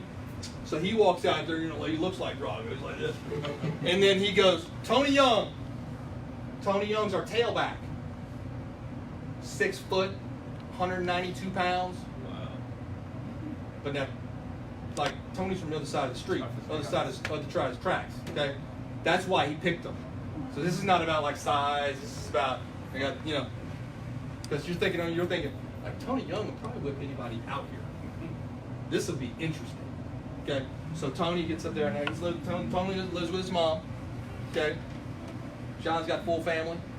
I'm just kind of teeing up your perspective here, right? Because remember this. Who are you willing to fight for? What are you willing to do to get it? How long are you willing to fight for it? Okay? So, they get in there. Nobody says really anything. Tony gets a stick. He's got his head down like this. Right? Coach blows the whistle. As soon as Charlie blows the whistle, Tony comes off the ground, like almost jumps out of his cleats, and he headbutts John right in the face. What?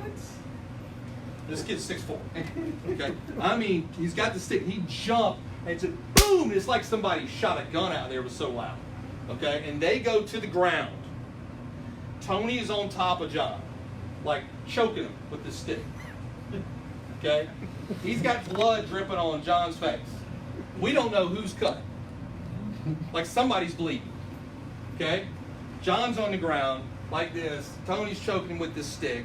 He's bleeding on him. We're looking around like we're definitely getting fired. Right? Today. Like, I'm going to get on the phone today because we're getting fired with somebody to give me a job. Okay? So, everybody looks at Charlie like, you going to blow the whistle? Like, we can stop this thing, right? And he doesn't. He's just watching.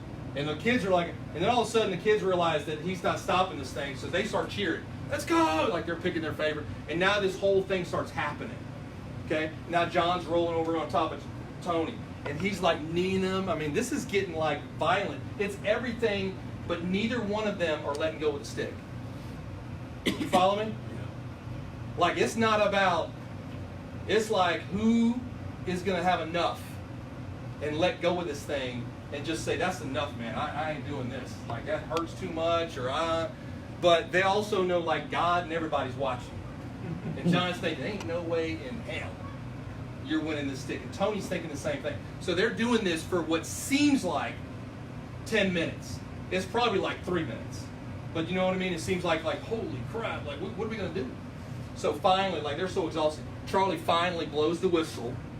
It was the only match where nobody won the stick. Okay, so they get up. And I'm thinking like we're fixing to break this thing up. Like somebody's fixing it like. And they get up, they both drop the stick, and they both hug each other. And there's blood everywhere. And I'm like, what the hell just happened? You know what I mean? So the rest of the season, like we had these stickers put on our helmet, it said Arite. We carried the stick in a bag, had it on the sideline for every game of that year. Won 10 games, went to the quarterfinal with a team that was like average at best. But like tough as all get out. And they just had this thing like, we're going to do this. And I'm going to do whatever I got to do for him and for you. And you're going to do the same thing for me. But at the end of the day, we're not going to look in the mirror and go, I just didn't really feel like it today. Knee was hurting. You know, didn't get a lot of sleep. Had some trouble at home. Like, they didn't care about all that. Okay? And so that's what made me write this down, because I think about, like, Tony, and I think about the fact that he was like he had people, like, in his mind, he was like, it's just me and my mom. Like, that's who I'm fighting for. Like, and y'all know my mom, and y'all know it's just me, and I'm not losing a stick, you know, in front of you guys, and all that. And John had his whole family and his name and all that kind of stuff to fight for too. So you all have a name, you all have somebody, you know, your whole family, just your wife or whoever, maybe it's just you. And then the last thing is just like how long are you willing to hang on to the stick? You know? That's really the thing, the moral of it is how long are you willing to hang on to that, not give it up, and do everything you can in order to make your business successful. This is your deal, right? This is your deal. Anybody have any questions about that? I don't think I can answer anything about the Arite stick, but anybody? And sorry, I went off a little bit on like football stories, but that's kind of like, you know, I had too many years of that. So anyway, all right, let you guys go.